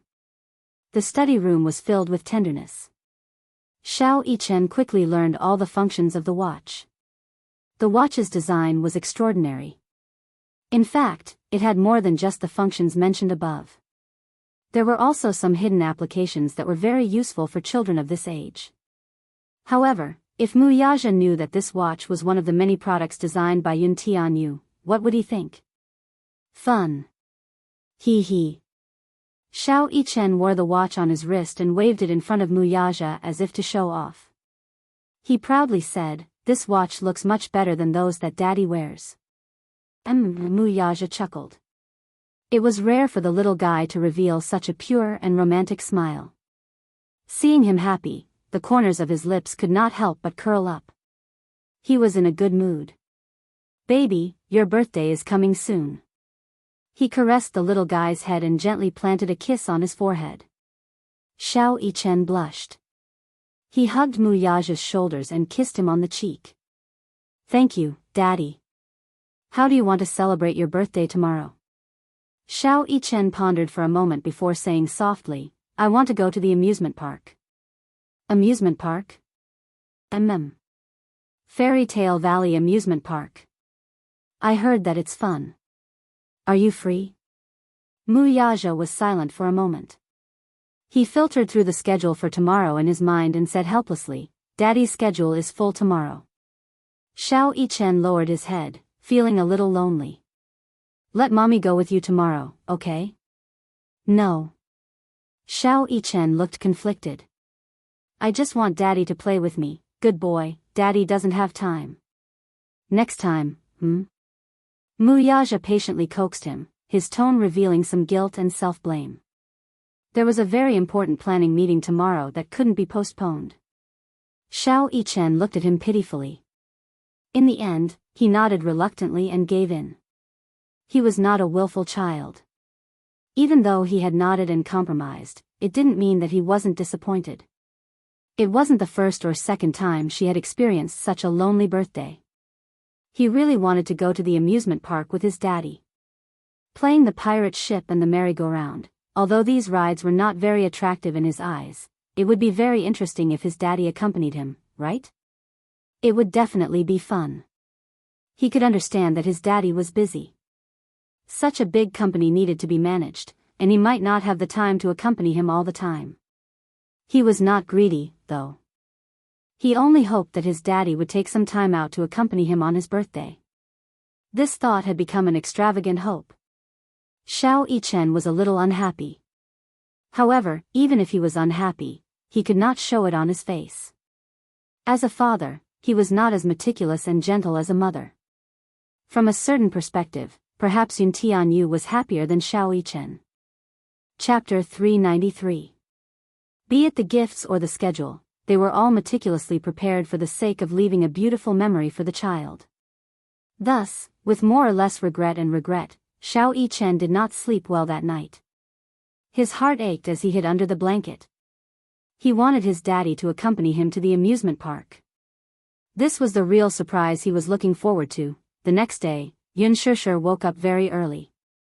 Today was the day of the trial photo shoot, so she had to make preparations in advance to improve her skin to its best condition, moisturize, and maintain her skin in one go. Her skin was relatively tender, so it was easy for her to apply makeup. No matter what kind of makeup she used, it would look clear and natural. Hence, when she usually appeared barefaced, people would often mistake her for wearing a thick layer of foundation. Even so, she still made sufficient preparations in advance. The car that Qin Zhou had arranged for her was already waiting at the entrance. She got in the car. The trial photo shoot was arranged to be held at the set studio. The trial photo shoots and promotional photos would be done here. When she arrived at the set, the timing was just right. The staff arrived one after another. Qin Zhou did not come today, but the assistant that he had arranged for her had already arrived. The assistant that Qin Zhou had arranged for her was called Xiao Mu. She used to be his right-hand woman, but because she was reliable, she was assigned to be Yun Shishir's assistant. Shishir, hello. From now on, I'll be your assistant. My surname is Mu, and my name is Mu Shi. You can just call me Xiao Mu. Xiao Mu warmly welcomed her and introduced herself. Yun Shishir smiled and sized her up. Xiao Mu looked very young, about 25 or 26 years old. She had a sweet appearance, and from her style of dress and style of conversation, she should be a very efficient woman. Although she was only 25 or 26 years old, she had entered the industry at a very early age. Qin Zhou was grooming her as his successor, and she might develop into a manager in the future. Yun Shishir smiled and said, Hello, Xiao Mu. Please take care of me in the future. She winked mischievously and held her hand with a sweet smile. Yes, thank you. I'll be in your care in the future. Aren't you being too distant with me? Mu Shi pouted mischievously and continued, I've heard of your name before. Yun Shishir, not only does your name sound good, but you're also very beautiful. You're even prettier than in the photos.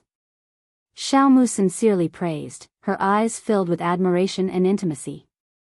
"You're flattering me." Yun Shishir was a little embarrassed by her compliments and exclamations, so she tried to be humble. The two chatted for a while more before She suddenly raised her wrist to look at the time and hurriedly said, "It's getting late, let me bring you to the dressing room. Time is tight, we have to prepare in advance." She of course for the time being, Shao, of course. Along the way, She led the way, occasionally turning back to add, "According to the order of the lead roles, we should be the second to audition. Since Gu Xingze isn't here yet, you should be the first one. Of you, of course of you." As she spoke, she suddenly stopped in her tracks. Where is the makeup room?" Yun Shishir asked. "You don't know where the makeup room is?" Chapter 394. With that, she hurriedly chased after a few production assistants nearby. Patting one of them on the shoulder, she inquired about the location of the main lead's dressing room. A few stage managers were currently in a terrible fix. When they turned around and saw that it was a newbie assistant, they sized her up. Seeing that she looked unfamiliar, they guessed that she must be the assistant of a newbie actor and not someone close to a big shot. Hence, they did not bother with her and sent her away in annoyance with an extremely cold attitude. "Can't you find one yourself? I'm busy right now. Stay away." She was caught off guard and was given the cold shoulder. She had always been by Qin Zhou's side as an assistant. Even when a big director saw her, he would give her a warm smile. Hence, being looked down upon by a few production assistants, she was so angry that her face turned ashen. When she returned, she did not forget to scold them indignantly. "A bunch of snobs." As she spoke, she suddenly saw Yan Bingqing gracefully walking over. Yan Bingqing was now the hottest topic in the entertainment industry. Her every move was eye-catching. Fashion queen, topic queen, advertisement queen, scandal queen.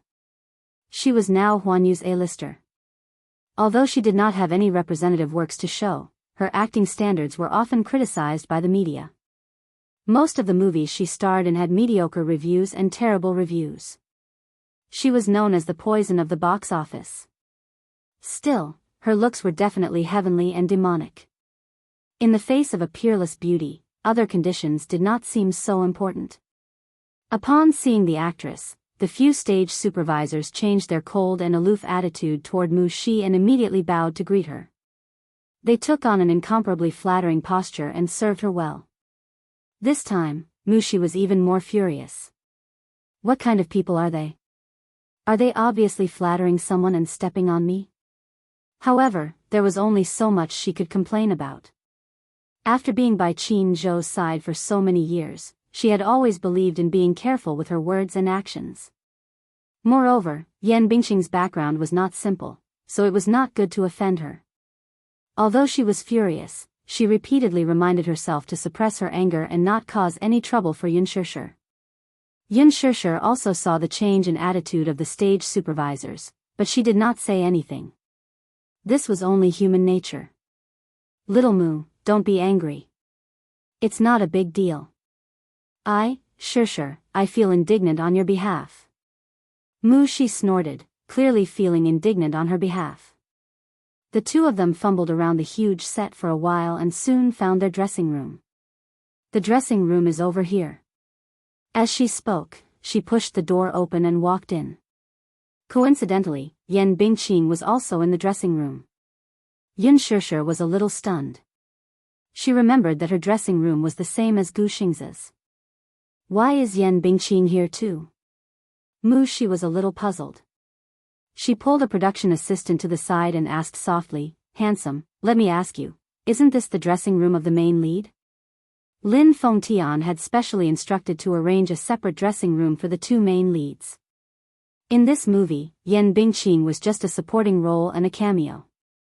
Why did she occupy the main lead's dressing room? Chapter 395.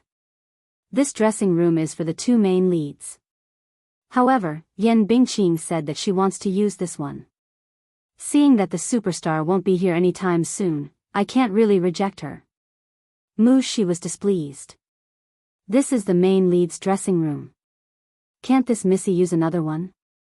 Behind her, Yan Bingqing's arrogant and provocative voice was heard. Why? Can't I use this one? Shi turned to look at her with an ugly expression. She then put on a professional smile. Sis Bingqing, it's not that you can't. It's like this. Our Shishir is the first to do the test shoot, so she has to do her makeup quickly. Alright, I got it. Although she's a newbie, I won't make things difficult for her. Let her share a dressing room with me.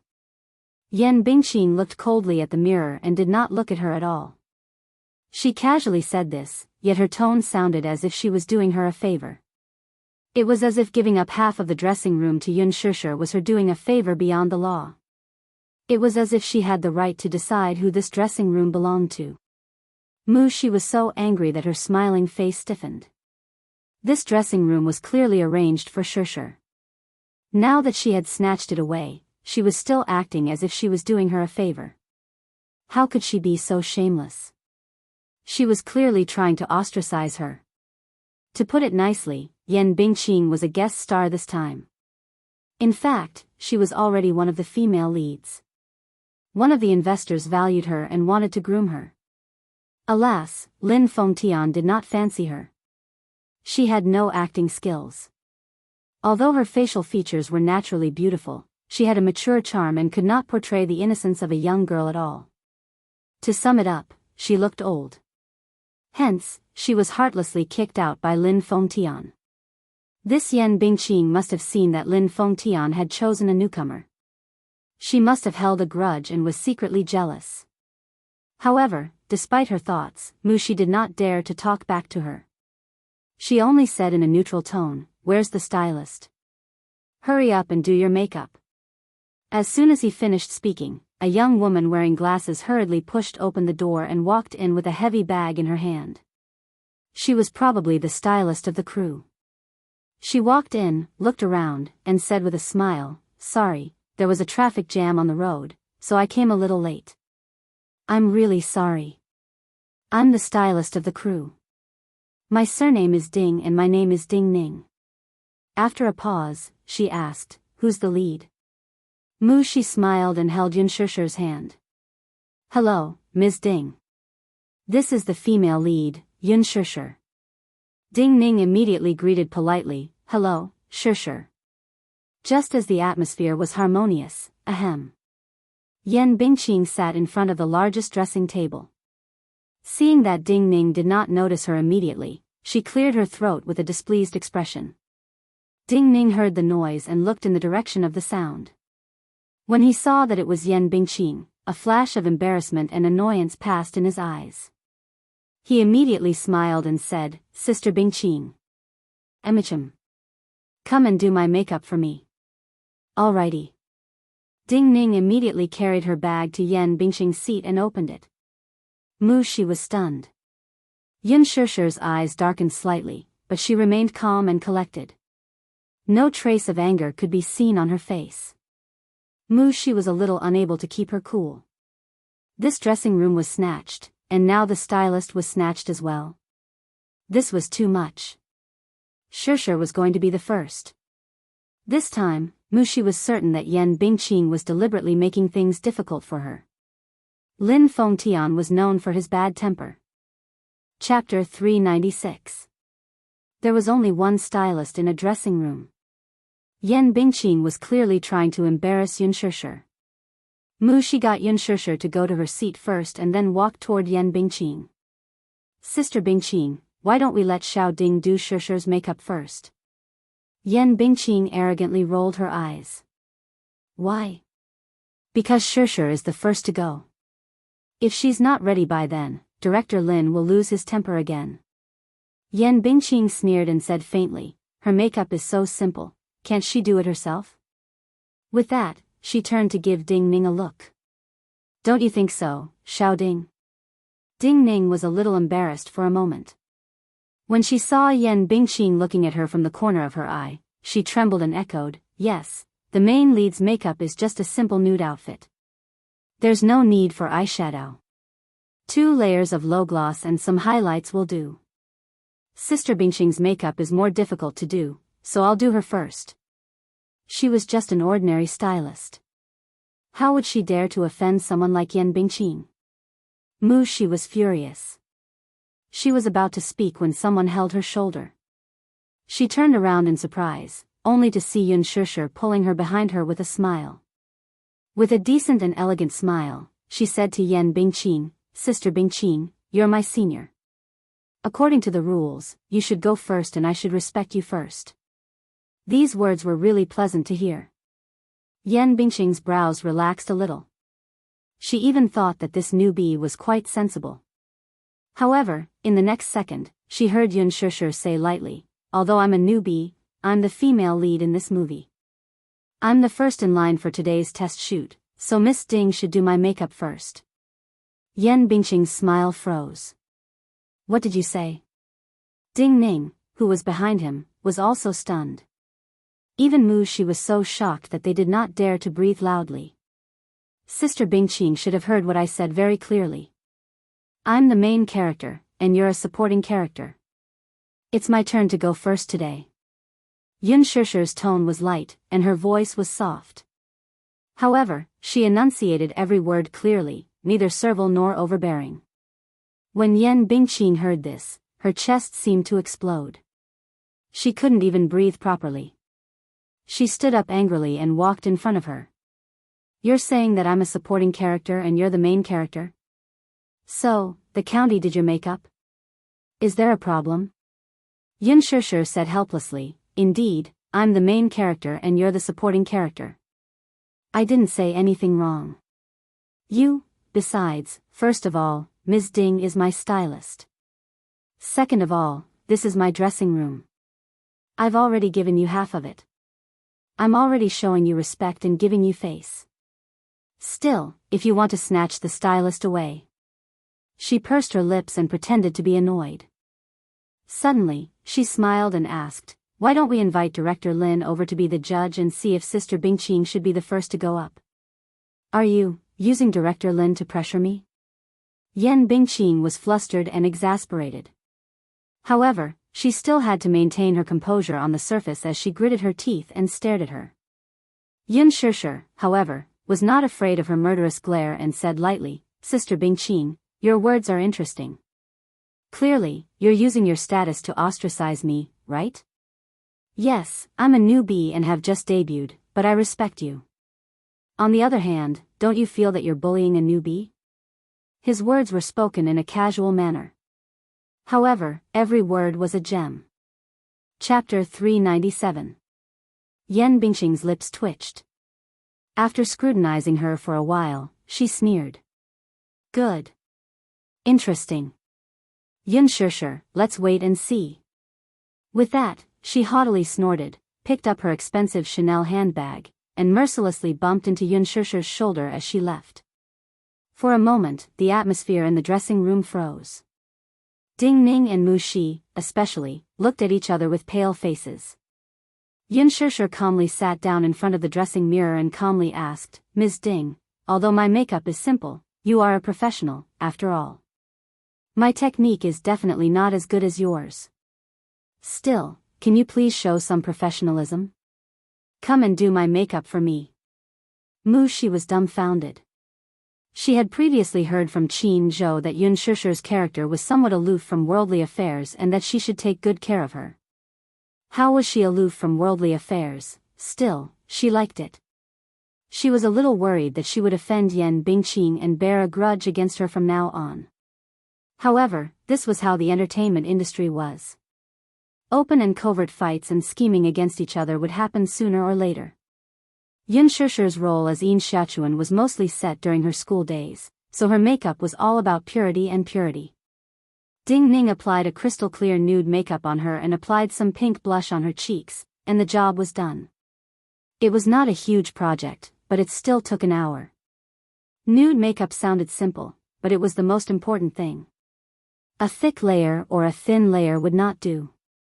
The scale was the most difficult to grasp. Still, this was considered fast. Ding Ning was envious. Her foundation is too good and she's too beautiful. She'll definitely be famous if she can appear in Director Lin's film. She glanced at her and was instantly stunned. She quickly led her to the studio. Everything was in order. Lin Fengtian was an impatient person. He looked at the time and asked impatiently, "Where is she? Is her makeup done?" Coming. She hurried over. "Director Lin, look, the timing is just right. Shishi's makeup is done. When do we start? Where is she?" "Let me take a look at him first," Lin Fengtian said. As soon as she finished speaking, Yun Shishi slowly walked into the studio. At that moment, the entire studio lit up. She was dressed in a simple snow-white dress, slender and elegant. Her ink-colored hair was long enough to reach her waist, like high-quality satin, shiny and beautiful. Raising his head, he saw a face so beautiful that it was suffocating. She had fair skin, charming facial features, and a faint blush on her cheeks. Her eyebrows were as elegant as the clouds, her eyes were as clear as the autumn waters, and her thin cherry-red lips. She lowered her eyes, revealing a row of long and curly eyelashes that were as thick and long as a comb. They were like the finest black feathers, but also like the fluttering wings of a butterfly. She was excessively charming. Her pink lips were not adorned with any embellishments, but they were like fresh flower petals, tender and lovely. Lin Fengtian did not react for a long time. His gaze was fixed on her without blinking. For a moment, the huge studio was silent. Mushi's heart was in a mess. She knew that Lin Fengtian was very picky and strict when it came to filming. She was afraid that the makeup would not pass. She looked at him and saw that he could not hide the amazement in his eyes. Only then did her heart calm down. To be precise, he could not help but stare at her in a daze. He felt his whole body heating up, as if he were drunk. He was like a teenage boy who saw a girl he liked and could not take his eyes off her no matter what. Chapter 398. Humans had a persistent pursuit of beauty. Yun Shishi, on the other hand, was just standing there. Before she could act, Lin Fengtian had already gotten into character. A character who seemed to have walked out of a book. Yin Shechuan, who had walked out of the memories of her lost youth. She was so beautiful that she could not be tarnished by anything in the world. "Director Lin?" Mushi cautiously called out from the side. Lin Fengtian suddenly returned to his senses and could not help but praise, "Not bad. You have the feeling of Yin Shechuan." Yun Shishi's lips curled into a slight smile when she heard this. She was in a good mood. The process of the test shoot went very smoothly. Yin Shechuan, who was played by Yun Shishi, and Yin Dongyu, who was played by Gu Xingze, were biological siblings. This novel was about how the two were childhood sweethearts who relied on each other as they grew up. As they grew up, taboo feelings gradually developed between them. Yin Shechuan's character was simple and persistent. She was like a moth to a flame when it came to love. From the beginning to the end, she kept following Yin Dongyu's back. Yin Shechuan's infatuation was ultimately restrained by the world.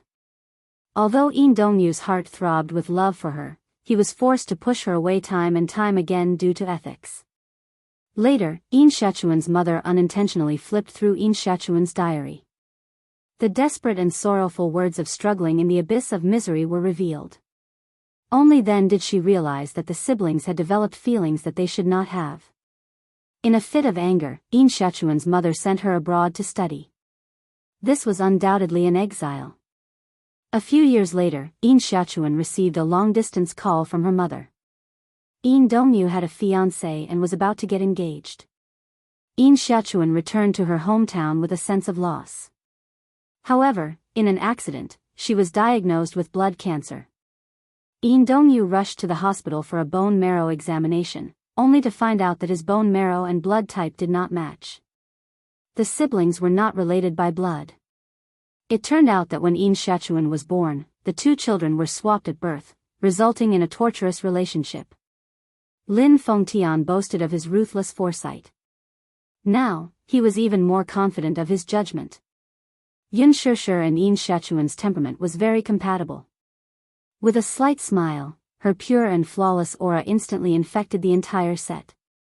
Therefore, during the filming, even Lin Fengtian, who was known for his strictness, was full of praise and praise. This new bee is too suitable for the role of Yin Shechuan. It's as if he just walked out of a book.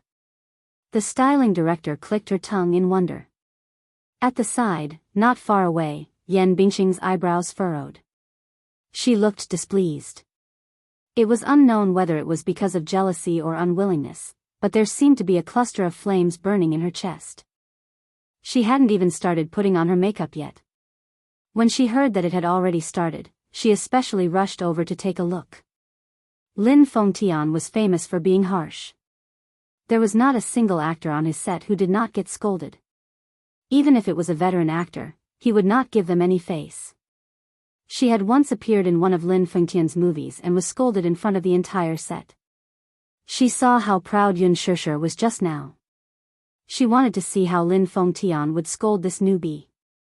In the end, to everyone's surprise, Lin Fengtian was very satisfied with this newbie. Yan Bingqing's face was contorted with jealousy.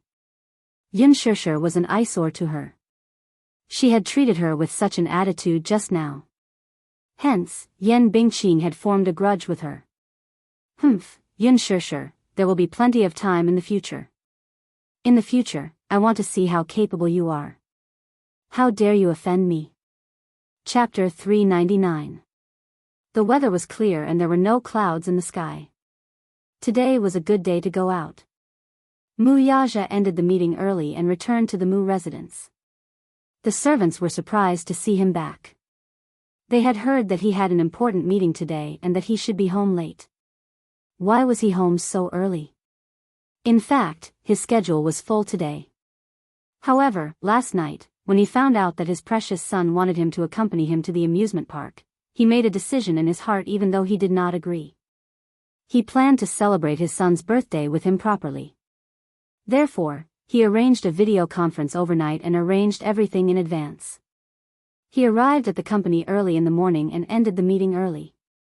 He managed to squeeze out most of the day. When he rushed home, it was still early. The amusement park opened at 9 o'clock. Mu Yaja thought that today was Children's Day and there would be a lot of people going to the amusement park. He carefully booked 2 VIP tickets. Usually, the amusement park would have VIP tickets. These tickets were usually expensive. Therefore, there were many attractions that could be enjoyed through the VIP channel and there was no need to queue for too long. He wanted to let the little guy enjoy himself as much as possible in the limited time he had. Mu Yaja glanced around the living room and asked, "Where's the little young master?" "He's reading comics in his room." "He didn't go to the amusement park?" It was as expected. Without his company, the little guy probably had no interest in going anywhere. Yes. The young mistress originally wanted to take him to play. But, the little young master said that he only wanted you to accompany him, so the young mistress accompanied the master to the Yongning temple to pray and eat vegetarian food. The servant told him the truth. "Yes. Help me get ready. I'll go out later." "Yes, young master." The servant quickly went to prepare. When he went up to the second floor, the door to the study was ajar. He carefully pushed it open. His movements were light and silent. Therefore, Xiao Chen, who was building Lego blocks in the study, did not realize that someone had entered the study. He was still immersed in his own world. He sat on the carpet with Lego blocks scattered in front of him. Only half of the castle was left. It must have collapsed halfway and the Lego blocks were scattered everywhere. Little Chen held the building blocks in his hand, but he just sat there motionlessly with his back facing her. He did not care about the scattered building blocks on the floor and just sat there in a daze. He did not speak or move at all. His back seemed to be in a daze as if his soul had left his body. Mu Yaja stood rooted to the spot and did not move forward. Looking at the little lad's dejected back, he guessed that he was probably feeling sad right now. Children are usually emotional. It's Children's Day, and it's their birthday, but they don't have their parents by their side. Mu Yaja felt a stabbing pain in his heart. If he did not see this scene in front of him, at least in front of him, he would have known that Xiao Yisikan's behavior. What he did not know was that, when he was not around, Little Chen was cold and aloof. He was even expressionless and taciturn when dealing with others. Just like when he was young. He closed himself off in his own world and did not get close to anyone. Mu Yaja slowly walked over. His heart ached. The time he spent with this child was indeed too little. Little Chen's brows furrowed slightly when he heard footsteps behind him. Chapter 400. At that moment, he was in a bad mood, so it was inevitable that he mistook the person behind him for a servant. His tone was unfriendly. "Don't you knock before entering?" The footsteps didn't stop. How could this servant be so rude? He stood up angrily and turned around. However, when he saw the man who seemed to have descended from the sky, he opened his mouth in disbelief and was speechless for a long time. Dressed in a suit and leather shoes, Mu Yaja stuffed his hands into his pockets. Seeing the shock and disbelief written all over the boy's little face, he could not help laughing. "The door isn't closed, so I came in. Am I disturbing you?" "No." Xiao Yichen rubbed his eyes in a daze.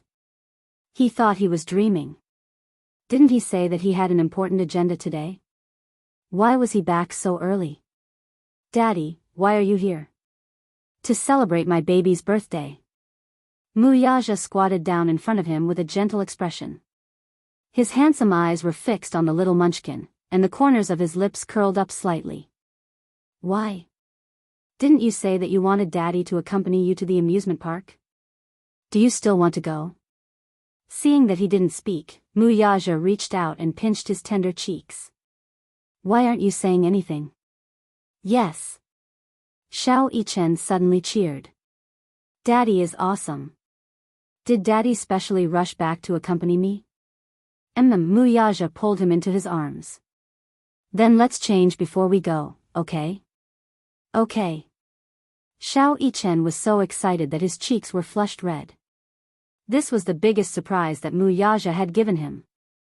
The weather in June was like a child's day. It was unpredictable. Yesterday was a cloudy day, but today, the sun was shining brightly. Mu Yaja had specially changed him into a casual outfit, a white top, aqua blue casual pants, a pair of air-cushioned shoes, a beret, and a pair of sunglasses. He looked like a fashionable young man. Xiao Yichen's handsome features and fair skin made him look more handsome than many children's fashion models. Mu Yaja followed suit and matched him in a father-son outfit. Similarly, he wore a white casual shirt, aqua blue cropped pants, and a pair of casual sneakers. He had shed his former business elite demeanor. Now that he was wearing casual makeup, he seemed to have lost a few years of his age. His face was originally young and tender. Even though he was almost 29 years old, in this outfit, he looked like a college student who had just graduated. He was youthful and handsome. When the father and son stood together, they didn't look like father and son, but brothers. Little Chen eagerly prepared a small school bag. This was his first time going on a trip with his daddy, and it was also his first time going to an amusement park. Thus, in his excitement, he brought over many desserts and snacks. Unfortunately, his school bag was not big enough to fit so many desserts and snacks. Looking at the bulging bag, Xiao Yichen hugged his arms and felt a little distressed. Mu Yaja helplessly took out all the snacks. Xiao Yichen's heart ached when he saw this. He bit his lip as if his heart was bleeding. He loved desserts, so afternoon tea was a must for him. Mu Yaja thought to himself, there are many dessert stalls in the amusement park. It's the same if I buy desserts when I go in. However, it would be inconvenient to go in with a bag full of desserts. Chapter 401. Looking at Xiao Yichen's pitiful face, he did not explain further.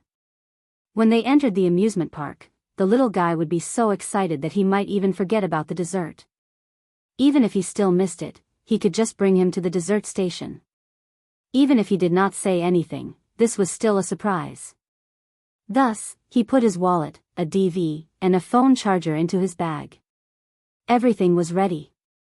Just like that, the father and son set off. When they arrived at the amusement park, it was already 11 o'clock. However, the number of people lining up at the entrance did not decrease. On the contrary, because it was Children's Day, there were still 2 long lines at the entrance. Fairy Tale Valley was the most famous amusement park in Beijing. It was jointly founded by Leji Holdings and N.E. Corporation. In the past 2 years, it had gathered a lot of popularity. After the 3rd phase of the project was developed, it attracted many parents to bring their children from afar. It even attracted many foreign children. Thus, Muyaja carried Xiao Yichen in one arm and carried his small bag in the other. Under the envious gazes of the crowd, he walked straight through the VIP passage. Oh my God! Look at that man. He's so handsome. Could he be a celebrity? No way. I've never seen such a handsome and stylish man in the entertainment industry. He's even carrying a child. He's a father at such a young age. Oh my God, what a young stay-at-home dad. How is that possible? This handsome guy looks like he's in his early 20s. How can he be a father? It's obvious that the child is his younger brother. If he's really a father, then I'm so envious of this child's mother. The father is handsome and the child is cute. She's a winner in life. Why doesn't he need to line up? Does he have special privileges? You don't know, right? He must have bought a VIP ticket. With a VIP ticket, there was no need to line up. However, the VIP ticket was very expensive, so most people would not choose to buy it. After all, a normal ticket was only 300 yuan and a child ticket was half price. However, a VIP ticket, regardless of whether it was an adult or a child, was 3,000 yuan. Although it was expensive, the advantage of a VIP ticket was that not only did they not need to line up to get in, but all the paid activities in the park were also free. To put it simply, with 3,000 yuan, all the food, drinks, and entertainment in the amusement park would be free. Moreover, there would be a special VIP passage for the amusement park, so there would be no need to line up. For ordinary families, it might not be worth it. She brought her child to play a few games, but she couldn't play that many games. But for Muyaja, it was very worthwhile. The most important thing was that there was no need to wait in line. As soon as they entered the amusement park, Xiao Yichen was extremely excited. At the entrance to Fairy Tale Valley, there were 3 cute mascots, a fountain, a castle, and a parade. Everything was designed to look like a fairy tale world. Stepping in was like stepping into a fantasy world. Xiao Yichen said anxiously, Daddy, I want to come down. Okay. Muyaja put him down, and the little guy ran excitedly towards the parade. Wow! Daddy, take a look at this. It's Snow White. Xiao Yichen pointed at the holy and beautiful princess on the parade in surprise. Muyaja saw that he was so happy, and the corners of his lips curled up. Chapter 402.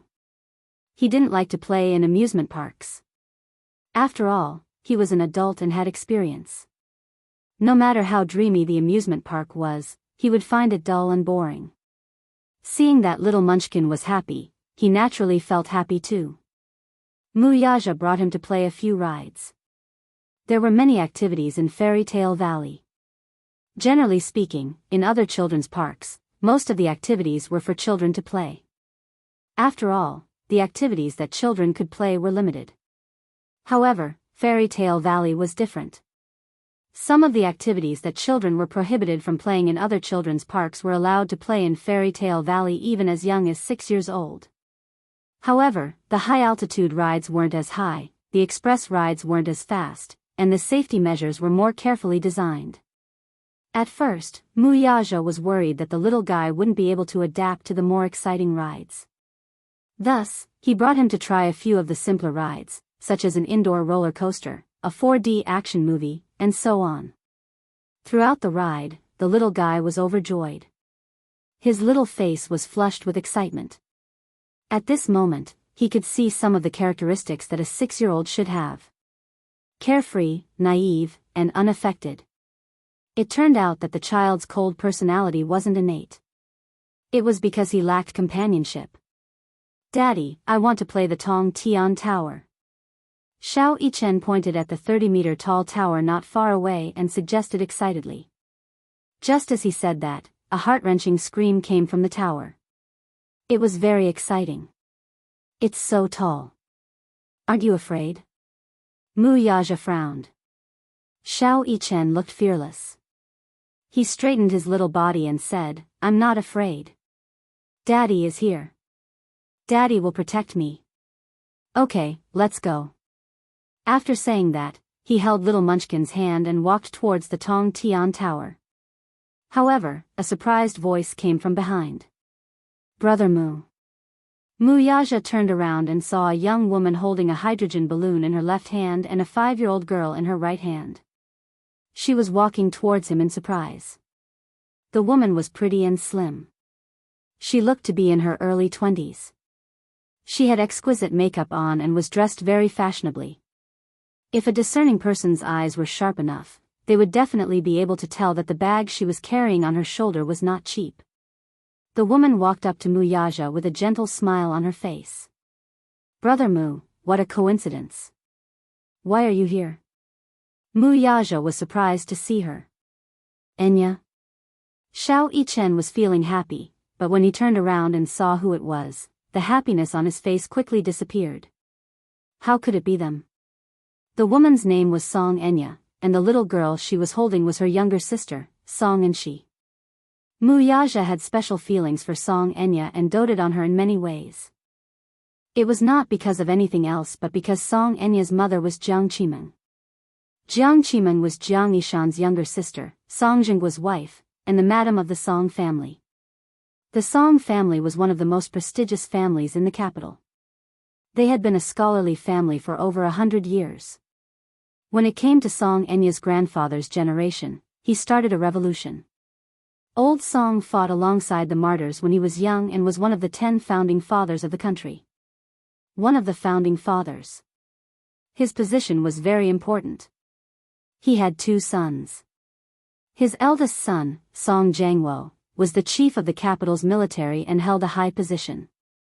His youngest son, Song Jinggua, was the mayor of the capital and was also a big shot. Chapter 403. The Song family had many talents, especially Old Master Song, who was revered by many. Jiang Qimeng and Song Jinggua had a son and 2 daughters. The eldest son, Song Yinshi, was also a young and talented man. Although he was still young, he was already a lieutenant in the capital's military district. Therefore, Song Enya and Song Enshi were Mu Yaja's cousins. The reason why he took good care of his cousin was that Song Enya's facial features resembled Jiang Yishan's. They were very similar, especially in terms of their charm. There were a few times when he vaguely saw his mother in her younger days. After his mother passed away, little Enya stayed by his side day and night. Out of his longing for his mother, Song Enya was more like a spiritual sustenance to him. Song Enya smiled faintly as if she did not see Xiao Yichen standing at the side with a cold expression. She lowered her head and said to Song Enshi, why aren't you greeting Uncle Mu? Uncle Mu. Song Enshi called out sweetly. Her childish voice was full of delicateness. She did not care that Mu Yaja was holding Xiao Yichen's hand at the moment. She shook off Song Enya's hand and bounced in front of Mu Yaja, spreading her arms wide open and acting coquettishly. Uncle Mu, and she wants a hug. And she wants a hug. Xiao Yichen was obviously unhappy when he heard this. He secretly hated the Song sisters. Of all times, they appeared out of nowhere. Song Enshi, especially, wanted to snatch his daddy's embrace. Unforgivable. Just as he was cursing in his heart, Mu Yaja suddenly let go of his hand. Xiao Yichen nervously reached out to grab the man's hand, only to see him bend over slightly and lift Song Enshi up. Song Enshi nestled in Mu Yaja's embrace. The blissful expression on her face was as sweet as honey. She let out a bell-like laughter and was overjoyed. And she loves Uncle Mu the most. As she spoke, in Mu Yaja's blind spot, she made a provocative face at Xiao Yichen, who looked annoyed. Xiao Yichen's face twisted even more. What was this? This was clearly a show of strength. What are you very proud of yourself? Was it that great? Was he so proud of seizing his daddy's favor? Song and she was the person Xiao Yichen hated the most. Not because of anything else, but because this little girl was very annoying. When she was 4 years old, Song Enya brought Song and she to the muse as a guest. Like many naughty children, Song and she caused trouble everywhere, perhaps due to her young and insensible age. How did the Song family educate their children? They must have spoiled them too much. Not only did they break Xiao Yichen's toys, they even broke an antique vase in the Mu residence. In the end, they even blamed it on Xiao Yichen. Xiao Yichen felt so wrong that he had no one to complain to. In the end, what else could he do? Even though the muse knew that Song and she was talking, they could not expose her openly. After all, the Songs were a scholarly family in the capital, and old Master Song was one of the founding fathers of the country. They had to maintain a smooth surface. In private, Mr. Song naturally knew his daughter's character well. He knew that the antique vase must have been broken by Song and she, so he secretly gave the muse a lot of benefits and let the matter pass just like that. Although the matter was said to be over, it had always been a thorn in Xiao Yichen's heart. Chapter 404. Daddy won't like this liar. Just as he was thinking this, he heard Mu Yaja say, "Yes, I like she the most, too." Xiao Yichen was fuming. Like she the most? What? What about him, then? Daddy likes this little rascal the most, then what about him? Does Daddy not love him anymore? Feeling aggrieved, the little boy bitterly said, "Daddy loves she the most, then what about me? What about me? Haha. Brother Mu, look, Xiao Yichen can get jealous too." Song Enya smiled and squatted down to coax him. "Xiao Yichen, be good. Auntie likes you the most, too." Xiao Yichen pursed his lips, obviously not accepting her flattery. He hid behind Mu Yaja and said, "But I don't like Auntie." Mu Yaja was a little helpless. "Yichen, be good. You're an elder brother, you should give in to your younger sister." Song and she was a year younger than Xiao Yichen, so she had to call him elder brother. He understood this principle, but looking at the smug little guy hanging on his daddy's body, Xiao Yichen could not pretend to be magnanimous no matter how hard he tried. Still, since daddy had spoken, he should give daddy some face, right? Thus, the little guy nodded his head reluctantly, reaching a consensus with Mu Yaja. Song Enya smiled. "Brother Mu, why are you free today? Did you want to bring Yichen out to play?" To celebrate his birthday with him, Mu Yaja said concisely. This tone of his was a rare show of patience. He had never been patient with women. Song Enya, however, was an exception. That was because she was his most beloved cousin. "Oh, then I wish Xiao Yichen a happy birthday. I was in a hurry and didn't prepare a gift for my baby." Song Enya smiled. Her superficial birthday greeting did not sound sincere at all. It was just a facade, and little Yichen was embarrassed to hear it. She continued, "What a coincidence. Since we've bumped into each other, why don't we play together? It's more fun to play together. And she wants to play with Uncle Mu." "Uncle Mu, Uncle Mu, Uncle Mu." Song and she, who was in his arms, kept cheering as she waved her hands excitedly. Her dependence on Mu Yaja was extraordinary. Mu Yaja only nodded slightly and reached out to gently scratch the bridge of her nose. That was a sign of agreement. In fact, he preferred to have a daughter more than a son. As a man, he always liked to have a little princess to hold in his palm like a pearl. He liked the shy and cute little loli to act coquettishly. As for Song and she, he treated her like half a daughter. Song and she immediately cheered. Her eyes curved into 2 crescent moons, looking extremely adorable. She played around in his arms, looking joyful and harmonious. Song Enya, who was watching from the side, was also smiling sweetly. She completely forgot about little Yichen and only chided, "And she, stop fooling around. Come down quickly. Why do you keep letting Uncle Mu carry you?" As she spoke, she did not reach out her hand, nor did she have any intention of taking the child from Mu Yaja's arms. This scene reflected in Xiao Yichen's eyes. No matter how he looked at it, it looked like a warm family of three in the garden, laughing and chatting happily. It was as if he was an outsider. "Daddy," little Yichen opened his mouth with a face full of resentment, but before he could finish speaking. Chapter 405. Her eyes widened slightly when she saw the 2 VIP tickets in Mu Yaja's hands. She asked in surprise, "Brother Mu, did you buy VIP tickets?" "Yes." "That's great. In that case, you and Xiao Yichen won't have to queue up for any games." Sigh. "I went to the official website yesterday to get tickets, but I couldn't get them. There were only 200 VIP tickets sold every day. It symbolized the supreme VIP experience, so it was not something that could be bought with money." Mu Yaja naturally had his ways of getting VIP tickets. Hence, he took out his phone and made a call. Not long after, a representative from Leji Holdings delivered 2 VIP tickets to him. Since he had met them, he would bear the sisters' expenses on his tab. Song Enya stuck out her tongue mischievously. Although she was elated, she put on a reserved expression. "Brother Mu, you've spent so much money." The man smiled. The cost of these 2 VIP tickets was nothing to him. Xiao Yichen stood at the same spot, feeling a little lonely. He suddenly felt that he had been left out.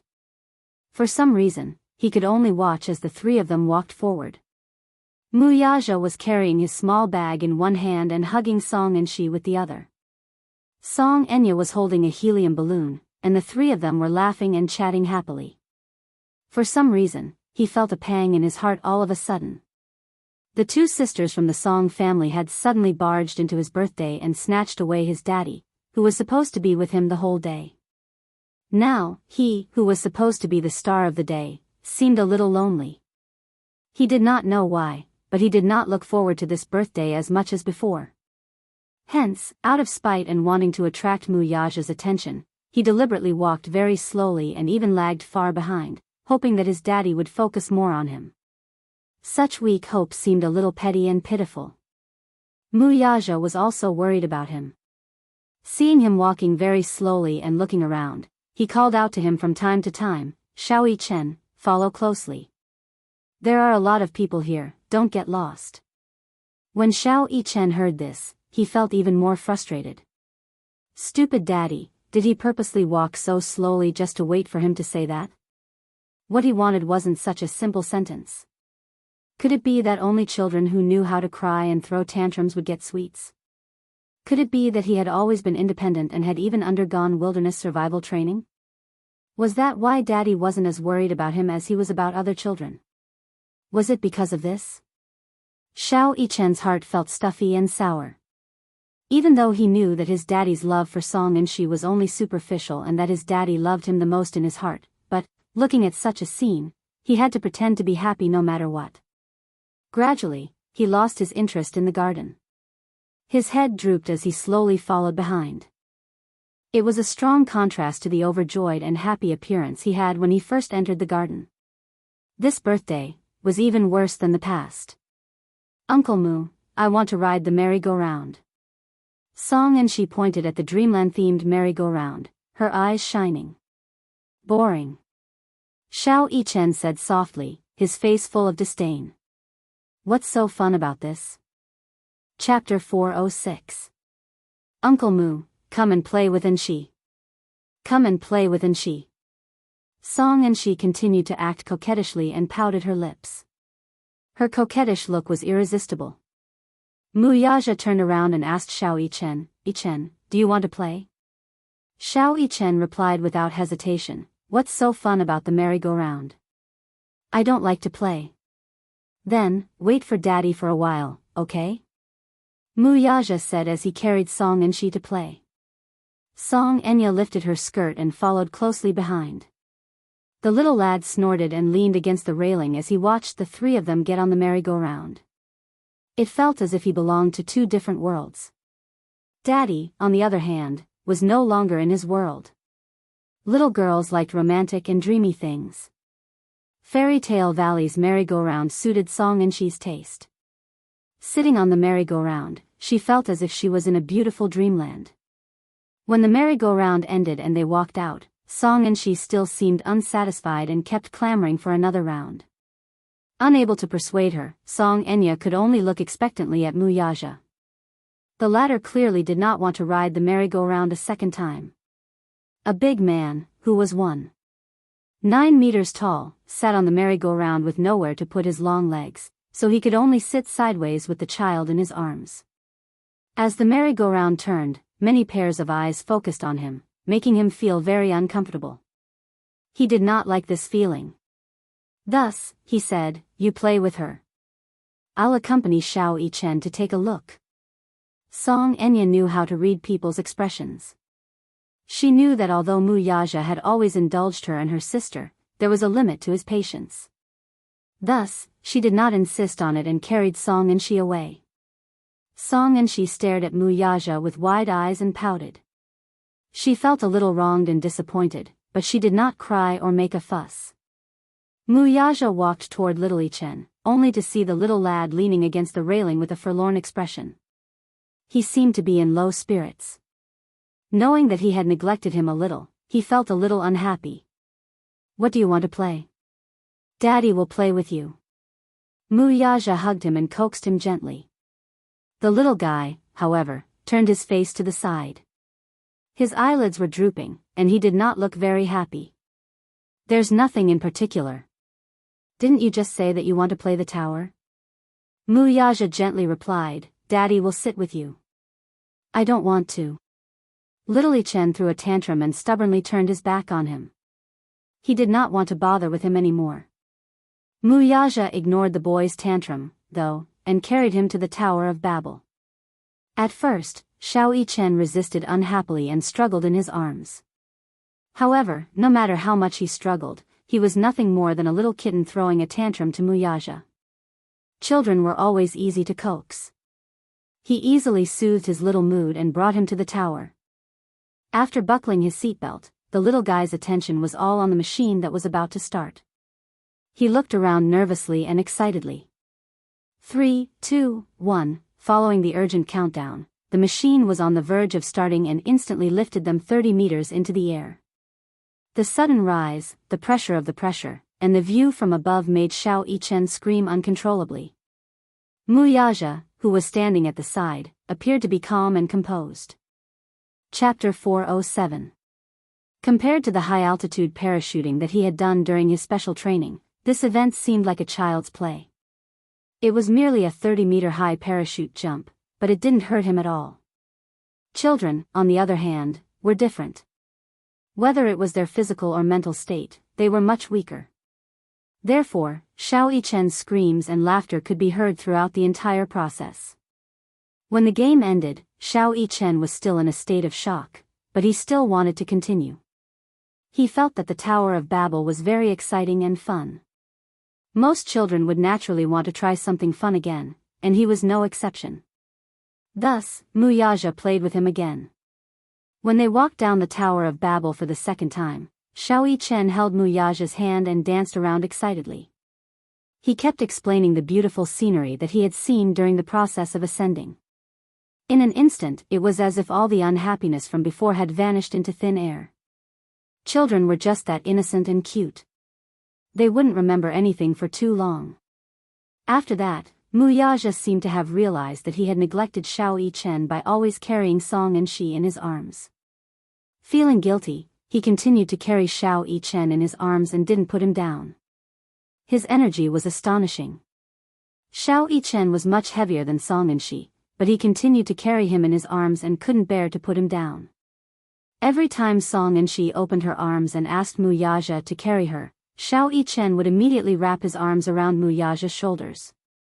This was a silent declaration of his exclusive rights. Every time this happened, it was Song and Shi's turn to pout and stomp her feet in anger. She was in a bad mood. However, no matter how unhappy she was, no matter how much she cried, Muyaja never hugged her again. At least for today, he had to accompany the little guy. Otherwise, it would be meaningless for him to rush back to celebrate his birthday with him. Xiao Yichen's happiness was the most important thing right now. Nothing else mattered to him. Song and she looked at Xiao Yichen, who was once again occupying Mu Yaja's arms. Her expression was so ugly that it was as if she had swallowed a few flies. Every time she finished a game, she wanted to be hugged by Mu Yaja, but Xiao Yichen refused to leave Mu Yaja's arms. There was nothing she could do. Song and she's face was contorted in anger. Xiao Yichen felt his mood lighten up when he saw her deflated expression. Song and she saw this and was jealous. Therefore, when everyone was taking a break, she mentioned that she wanted to eat dessert. Mu Yaja wanted to buy some desserts for Xiao Yichen, so he asked them to wait in their seats and rushed to the dessert station. Song Enya gave a few more words of advice before following closely behind. Only the two little lads were left on the other side. Xiao Yichen was bored, so he took out his favorite toy and fiddled with it. Song and she also wanted it when she saw it, so she reached out to snatch it. Xiao Yichen nimbly dodged her little paw and said unhappily, "Didn't your mommy teach you manners? How can you casually take other people's things?" Song and she snorted. "TSK. Cheapskate, drink some cold water. Do you think I care about your lousy toy? I don't want you to care about it either. You're the cheapskate." Xiao Yichen stuck out his tongue and made a funny face.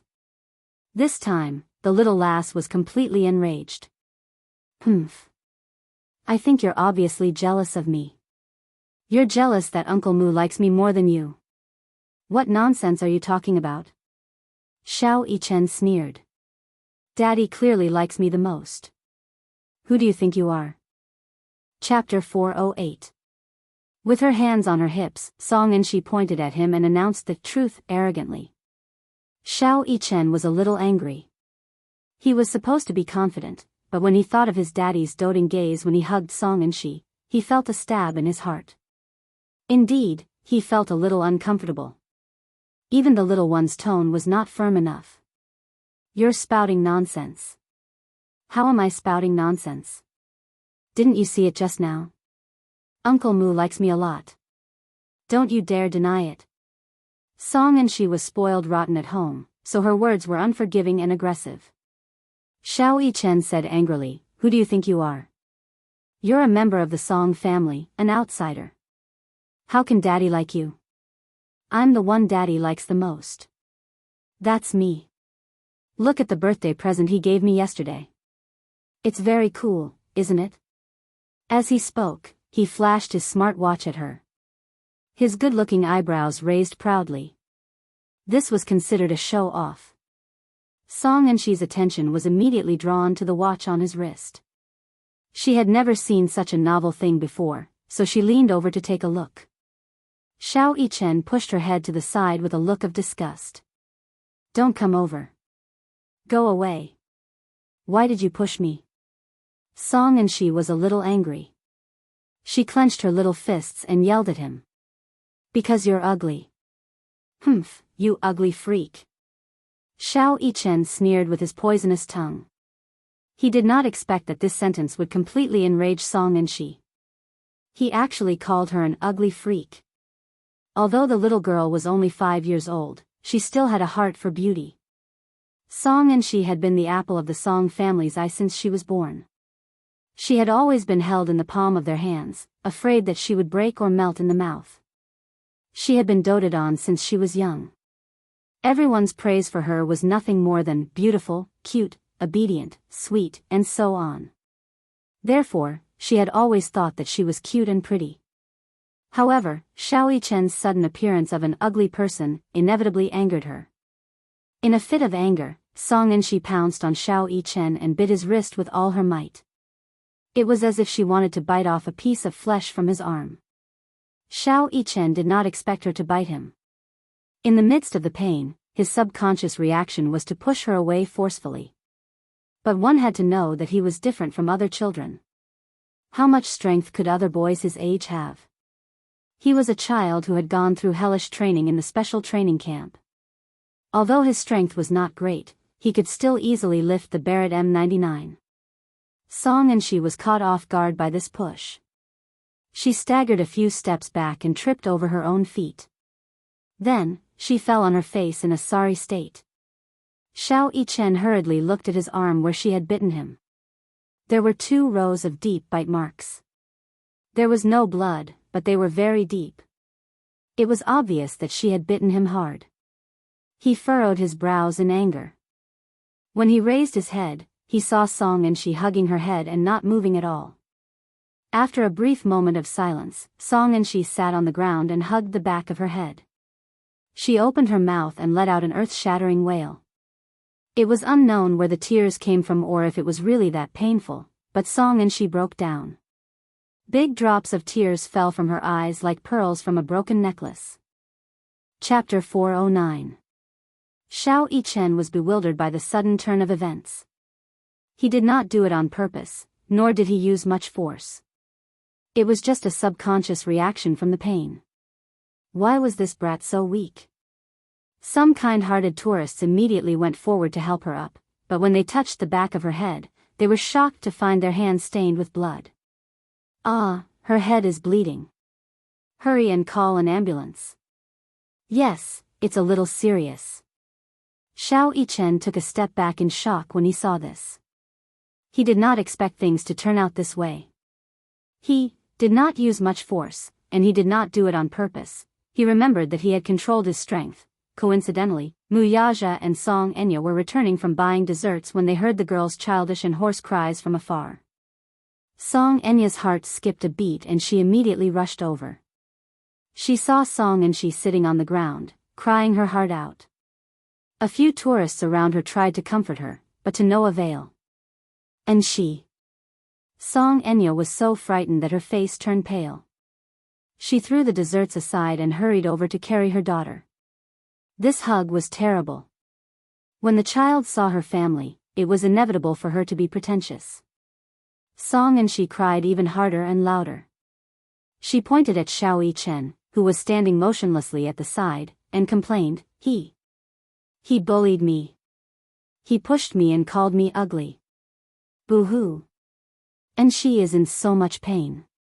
When Song Enya saw her crying hysterically, she glanced around and saw the fresh blood on the hands of passers-by. Alarmed, she touched the back of Song and she's head. When her fingertips came into contact with sticky blood, she was so frightened that her heart skipped a beat. Muyaja walked over, completely unaware of what had happened. When he saw Song and she crying sadly and Song Enya's hands stained with blood, his face turned cold. What happened? He asked. At the man's question, Song and she, who was in Song Enya's arms, cried even harder. It's all Mu Yichen's fault. It was Mu Yichen who pushed me. Sob, sob, sob. He said I was ugly and that Uncle Mu didn't like me. He even pushed me. Song Enya's heart ached as she glared fiercely at Xiao Yichen.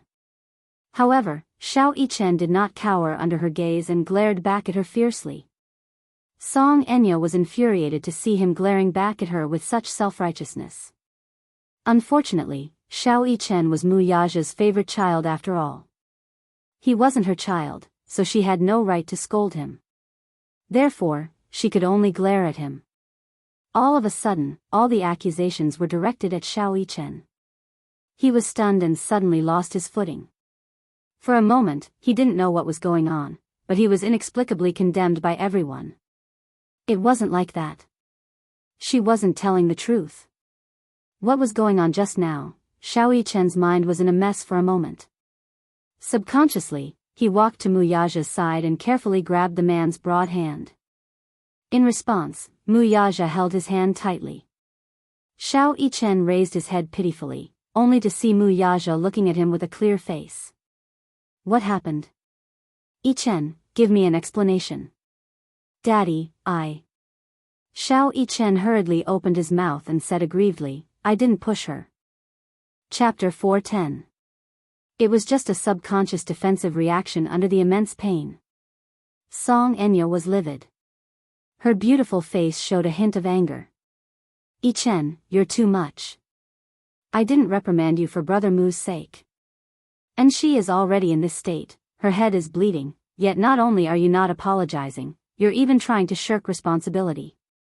I've always heard that the muse nurture their children's sense of responsibility. If you have half of your father's sense of responsibility, you won't say such things. As if she could not vent her anger, she walked up to him with Song and she in her arms and asked aggressively, "Are you saying that and she fell down herself and framed you for it? Our and she won't lie. Besides, she's fine.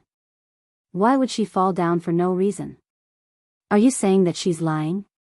Little Ichen's face flushed red from this aggressive interrogation. His entire smiling face was flushed red. He pursed his lips and clenched his fists, pretending to be calm. "I didn't push her, I didn't push her. I'm a man, I won't lie." Song Enya said, "You call yourself a man, but shouldn't a man be responsible? Since you said that you're not lying, then tell me, how did my and she fall down?" "Boo-hoo. Sis, he's lying. He's clearly the one who pushed me." In his arms, Song and she's cries grew louder and louder. She wailed loudly as tears rolled down her cheeks. Xiao Yichen was so angry that he lost his rationality. "She was the one who bit me first. It's her. She was the one who bullied me first. How can you bully her just because she bit you first?" Song Enya's face darkened. "You're the older brother. And she is insensible, shouldn't you give in to her?" Xiao Yichen was at a loss for words. Why? Why did she question him like this? Was it because Song and she was the one who suffered the most in the end, so all the mistakes deserved to be forgiven? He was only acting in self-defense. Even if he lost control of his strength in the end and hurt her, should he be condemned by everyone? Moreover, he clearly remembered that he hadn't used much strength earlier. He really hadn't used much strength. If he were to use force, he would know his limits. With the strength he had exerted just now, Song and she would at most be pushed to the side.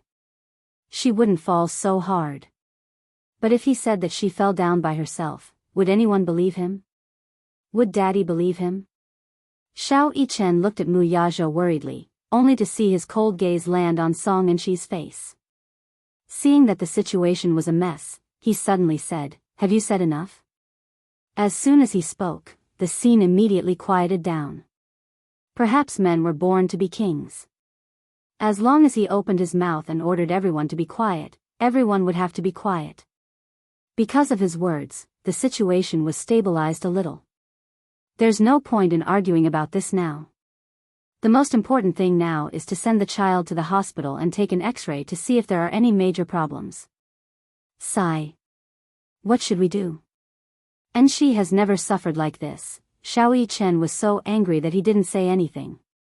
What was this little bit of suffering? He had suffered all kinds of hardships in the special training camp.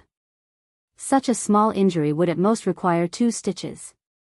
Mu Yaja squatted down and held Xiao Yichen's shoulders as he said in a deep voice, "Yichen, apologize to your sister first, okay?" Chapter 411. No. Xiao Yichen insisted. Mu Yaja's face instantly turned cold. "You won't even listen to Daddy anymore?" "Daddy's words are wrong, I won't listen." Xiao Yichen felt aggrieved, but on the surface, he still looked very determined. How could he admit defeat in front of the sisters? "I won't apologize for something I didn't do." "Then tell Daddy, did you push your sister?" Mu Yaja asked seriously. Xiao Yichen was speechless for a moment before he forced out 2 words. "I pushed." Then, he nervously explained, "That's because she bit me first, and I didn't use. Since you pushed her, shouldn't you apologize when she fell?" Mu Yaja guided him patiently. He did not care what other children did wrong, he only cared about his own child's sense of responsibility. Even if he did not push her hard, he still pushed her. Xiao Yichen was partly responsible for her fall, so he wanted Xiao Yichen to lower his head and apologize. "You should reflect on your mistake." Xiao Yichen had always taken Mu Yaja's words as an order. He wanted to quickly resolve this matter, so even if he was unwilling, he still obediently lowered his head in Song and Shi's direction. "I'm sorry, Anshi. It's my fault, I shouldn't have pushed you." However, his apology did not make Song and Shi stop crying. Still, the only thing he could do was apologize. Now that he had done this, whether or not he was forgiven was no longer his concern. "Uncle Mu, give me a hug." Song Enshi ignored Xiao Yichen's apology and only opened her arms to him with teary eyes. This time, her request for a hug was not something Mu Yaja could refuse. Song Enshi seemed to have achieved her ultimate goal when he took her from Song Enya's arms. Her crying stopped abruptly. Xiao Yichen felt a little sullen, but more than that, he was filled with anger. When he looked up, he met Song Enshi's eyes, which secretly flashed with a hint of success. He clenched his fists so tightly that they cracked. The person in charge of Leji Holdings rushed over. On this day, Li Hanlin happened to be inspecting a new project in Fairy Tale Valley. When he heard that a child was in trouble, he immediately contacted the medical staff and rushed over. When he saw the people in front of him, the corners of his eyes twitched slightly. "Headmaster Li?" Mu Yaja narrowed his eyes, clearly recognizing him at a glance. "Huh. What a coincidence," Li Hanlin said awkwardly. "Hello, Chairman Mu." The medical staff came over with a stretcher. They wanted to take Song Enshi from Mu Yaja's arms, but little Enshi refused to let go. She insisted that Mu Yaja carry her, so they had no choice but to compromise. "Uncle Mu, will you accompany me?" "Okay, be good. Uncle Mu will accompany you." "Okay. With Uncle Mu by my side, I'm not afraid of anything." Song Enshi sobbed, looking very pitiful. Xiao Yichen stood alone on the spot until he saw Mu Yaja carrying Song Enshi into the ambulance. In a moment of panic, he hurriedly asked, "Daddy, aren't you going to celebrate my birthday with me? Let's get in the car together. We'll accompany Enshi to the hospital first." "But today is my birthday," Xiao Yichen argued with a forced smile. Mu Yaja's eyes turned cold, and his voice deepened. "I'll accompany you to play next time. Let's forget about today." Forget it? How could he forget it? Xiao Yichen stubbornly refused to budge and stammered, "I don't want to." Chapter 412. What? I said I don't want to.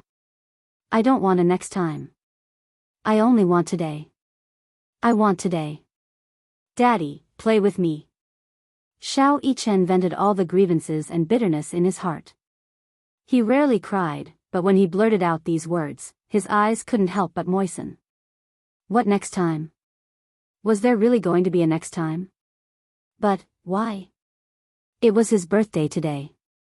He had been looking forward to it. It was rare that his daddy was willing to play with him. "Yichen, don't be so willful. I want to stay and play. I don't want to accompany her to the hospital. I don't want to." Xiao Yichen pouted. His willfulness provoked Mu Yaja's displeasure, so he coldly said, "Then play by yourself." Anyway, he had already informed the person in charge of Fairy Tale Valley beforehand. Even if he wasn't around, there would be someone to accompany the little guy. If he wanted to play, then he would let him play to his heart's content in the amusement park. With a bang, the car door slammed shut.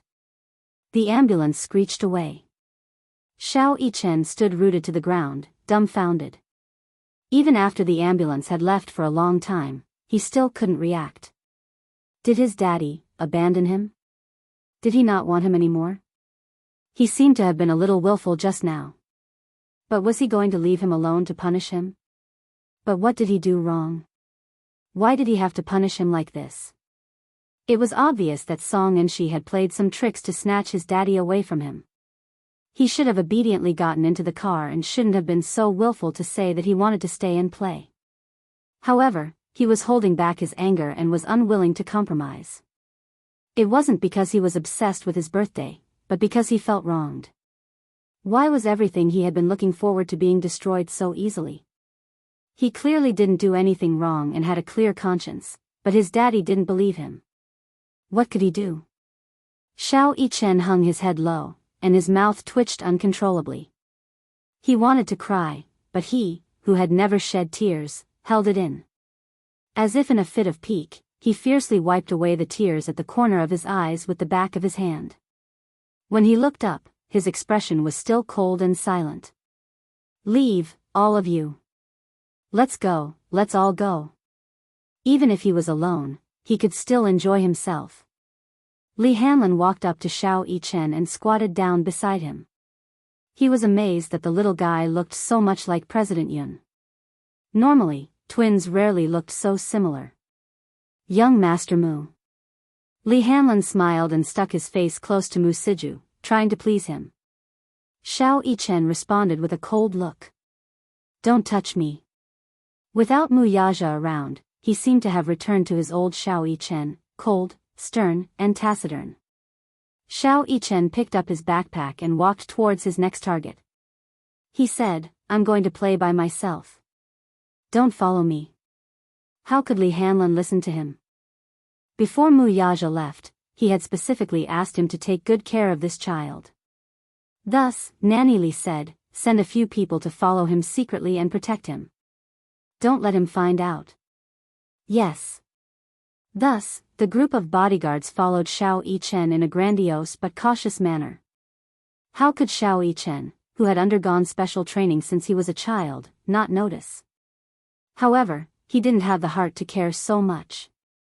Chapter 413. Since we're here, let's have some fun. Therefore, the Tower of Babel, the Fire Beacon Wheel, the Ice Mountain Snow region, whatever was exciting, he sat on the roller coaster and used the momentum of the roller coaster to vent all the dissatisfaction and grievances in his heart in the form of screams. It was as if he could only feel better this way. He had never been a weak child, but today's incident had left a scar in his heart. He had always thought that girls were innocent and romantic, but Song and Shi's actions had completely overturned his understanding of girls. I hate girls. I hate Song and Shi. Xiao Yichen's body swayed slightly when he alighted from the roller coaster. Now that the sun was gradually getting hotter, he raised his fair little face and looked at the weather.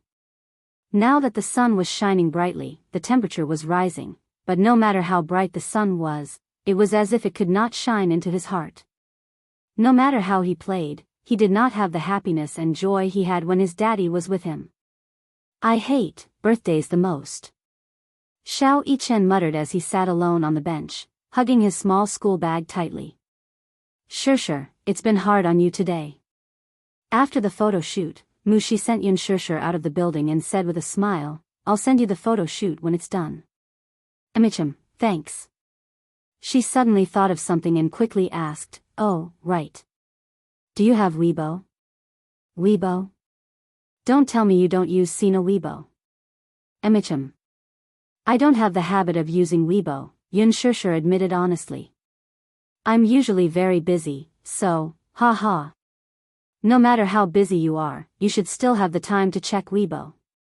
You're not like my sister, who has a child and spends all her time with him, so you don't even have the time to check Weibo. Mu Shi did not know whether to laugh or cry. Yun Sure's expression froze. She had hit the nail on the head. In the past, she was very busy with work and spent all her time at home with Yu, so she did not even have an account on Weibo.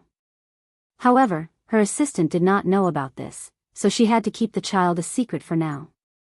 As for her private life, she wanted to keep it a secret. At least, she did not want Yu's life to be disturbed in the future. Hence, she smiled and said, I'll apply for one when I get back. Let me know when you're done, I'll get UAV certification. Mu Shi then waved her hand. Wait for my notice. When Yun Sure hurried home, Yun Tianyu was already eagerly waiting for her in the living room. When he saw her return, his little face seemed to glow with brilliance in an instant. Initially, he thought that his mommy would be very busy, and he did not know if she would be able to keep their promise. Hence, he did not have high hopes for her. Therefore, as he sat on the sofa and read the financial newspaper, Yu did not have much hope. However, when he saw that Yun Sure had returned earlier than the agreed time, his usually calm heart actually trembled a little with excitement. Mommy.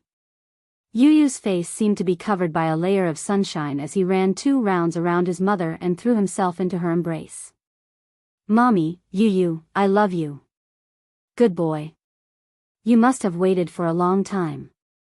Yun Shishir's unhappiness seemed to have dissipated at the sight of him. Chapter 4:14. This baby had such an ability. When she saw his smiling face, it was as if it could drive away all the gloominess. It was very healing. No, no. Mommy came back very early. As he spoke, Yu pulled Yun Shishir into the room. He took out 2 sets of casual clothes and said, "Mommy, let's change into this. It's a mother and son outfit." The mother and son outfits were pink-blue in color. They had the same design, but the sizes were different. It was a mother and son outfit from Leji Holdings. This outfit was designed by Yu himself. There was a heartwarming drawing of a father, a mother, and a cute child in the middle. This unique and childish drawing was very popular.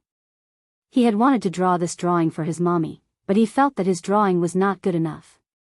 Hence, he had been hiding it and did not dare to take it out for fear that his mommy would not like it. One time, he had a whimsical idea and decided to use this drawing on the outfit. He did not expect it to be very popular. "This outfit is, oh, Grandpa bought it." Yu said, "I was shopping with Grandpa yesterday. I saw this mother and son outfit and thought it was very interesting, yes. The drawing on this outfit is very nice. It's very childlike." Yun Shishir said with a smile. "Really?" Yu blushed shyly. Mommy said that the drawing was nice, which meant that she liked his drawing. Yu covered his mouth and laughed secretly. He raised his eyebrows proudly. Because of Yun Shishir's praise, he felt sweet and happy in his heart. Yun Shishir changed into the outfit and then helped Yu change into the outfit. Yun Shishir liked to use her brain when it came to children's outfits. Yu was also very cute. Hence, whenever she brought him out, he would always attract a lot of attention. He attracted a lot of attention. She tied a British-style scarf around his neck, paired it with a pair of British flag-designed sneakers, and put on a pair of sunglasses. The little guy instantly transformed into a handsome and adorable model from a children's fashion magazine. The temperature today was a little high, so she didn't forget to put a hat on him. She turned his shoulders and looked at him from head to toe. Yun Shishir immediately pretended to be a fangirl and said, "Little brother Tian Yu is so handsome." Yu was amused by Yun Shishir's exaggerated praise. Her face was a little shy, but more than that, she couldn't hide her joy. "Mommy, stop fooling around." The mother and son stood in front of the mirror to compare their looks, and they were overjoyed. Everything was ready, let's go. The mother and son got into a taxi and headed to their destination. Along the way, the sun was shining brightly outside the window. Yun Tianyu leaned against Yun Shishir with a look of contentment. His head rested on her arm as he looked at the greenery flashing by outside the window. The scattered and mottled sunlight of early summer seemed to be cut into pieces. It filled his eyes with distinct black and white colors like beautiful stars. "Mommy, Yu raised his head with a rare innocence in his eyes. "How good would it be if I never grew up?" Yun Shishir asked curiously, "Why do you say that?" "That way, I can always stick to mommy." As Yu spoke, he slowly added, "I'll never grow up, and you'll never grow old. We'll always be like this. How good would that be?" His tone was very serious when he said this. Yun Shishir was a little amused by his serious expression, but she saw him frown suddenly. "That won't do, though." Chapter 4:15. You can only protect you and not let anyone bully you when you grow up.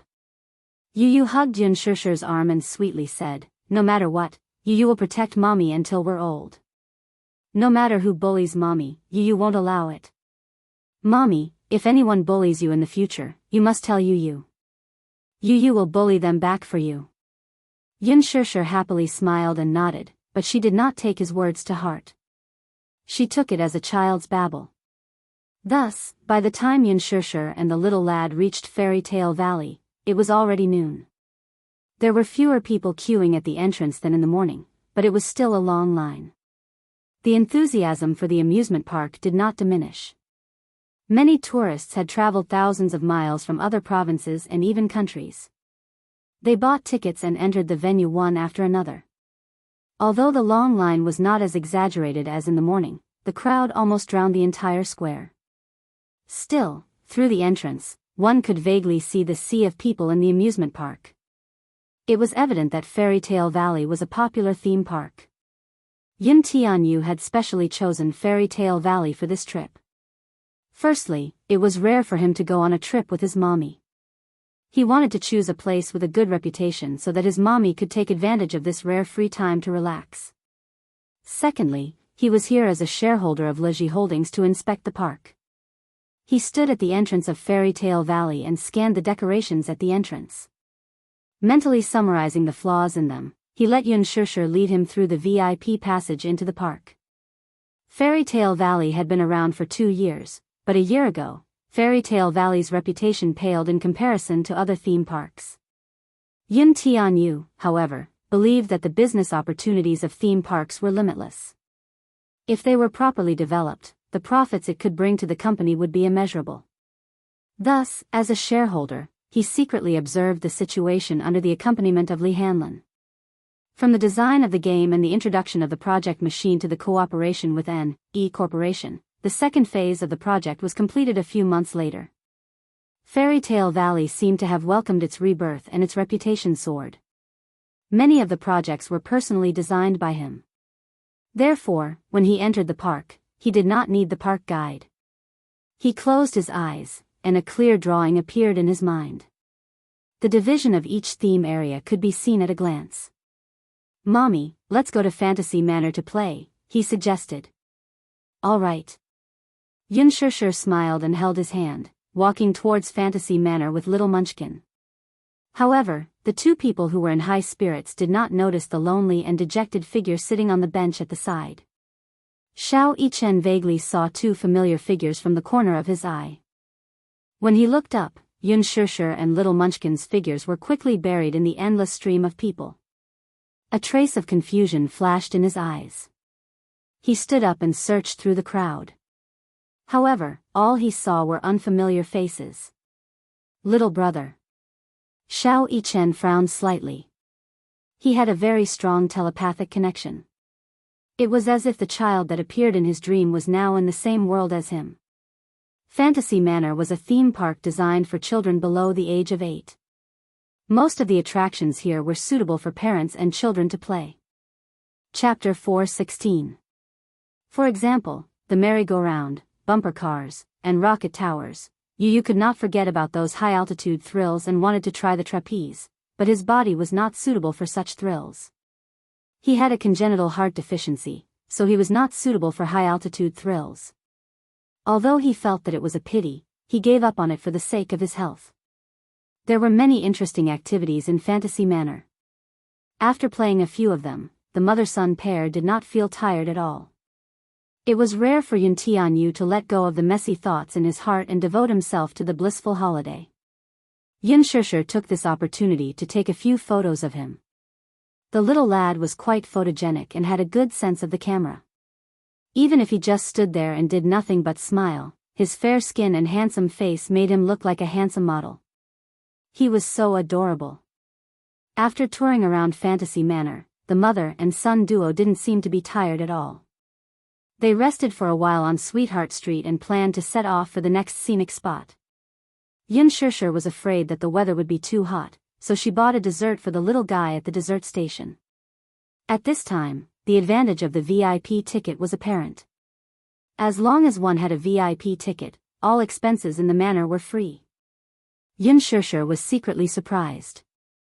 She did not know the value of these 2 VIP tickets, so she secretly praised Li Hanlin for his thoughtfulness. What she did not know, though, was that, as the biggest shareholder of Leji Holdings, these 2 VIP tickets were just a matter of a phone call to Yun Tianyu. Yu liked the mango and strawberry flavors, so Yun Shishir specially bought him a mango and strawberry 2-toned ice cream for him to hold in his hands. Yu licked his lips in satisfaction. He scooped up the first mouthful of ice cream and sent it to Yun Shishir's mouth. "Ah. Mommy, you're hot, too." "Thank you, baby." Yun Shishir took a bite. The ice cream was very soft and fragrant.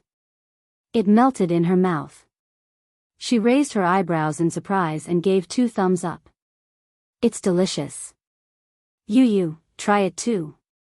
Yu smiled with her watery eyes and took a bite as well. The soft ice cream immediately melted in her mouth, accompanied by a rich milky aroma and a sweet fruity taste. It was sweet but not greasy. With just one taste, he could tell that this ice cream was authentic. It was made with real fruits, and there was no skimping on the ingredients. He was very satisfied with this. Sure. Not far away, a faint call could be heard. Due to the hubbub of the crowd, Yun Sure did not hear it clearly at first. She was so focused on the little lad, who was enjoying his ice cream while walking beside her, that she did not hear anyone calling her from behind. Until a woman holding a child walked up to her and patted her on the shoulder. Are you Sure? Yun Sure. Yun Sure was startled. Turning around, she saw a mature and charming young woman with thick makeup on her face. Her facial features were not outstanding, but they were still considered good-looking. Sure. It's really you. I thought I mistook you for someone else, the woman said agitatedly. Do you still recognize me?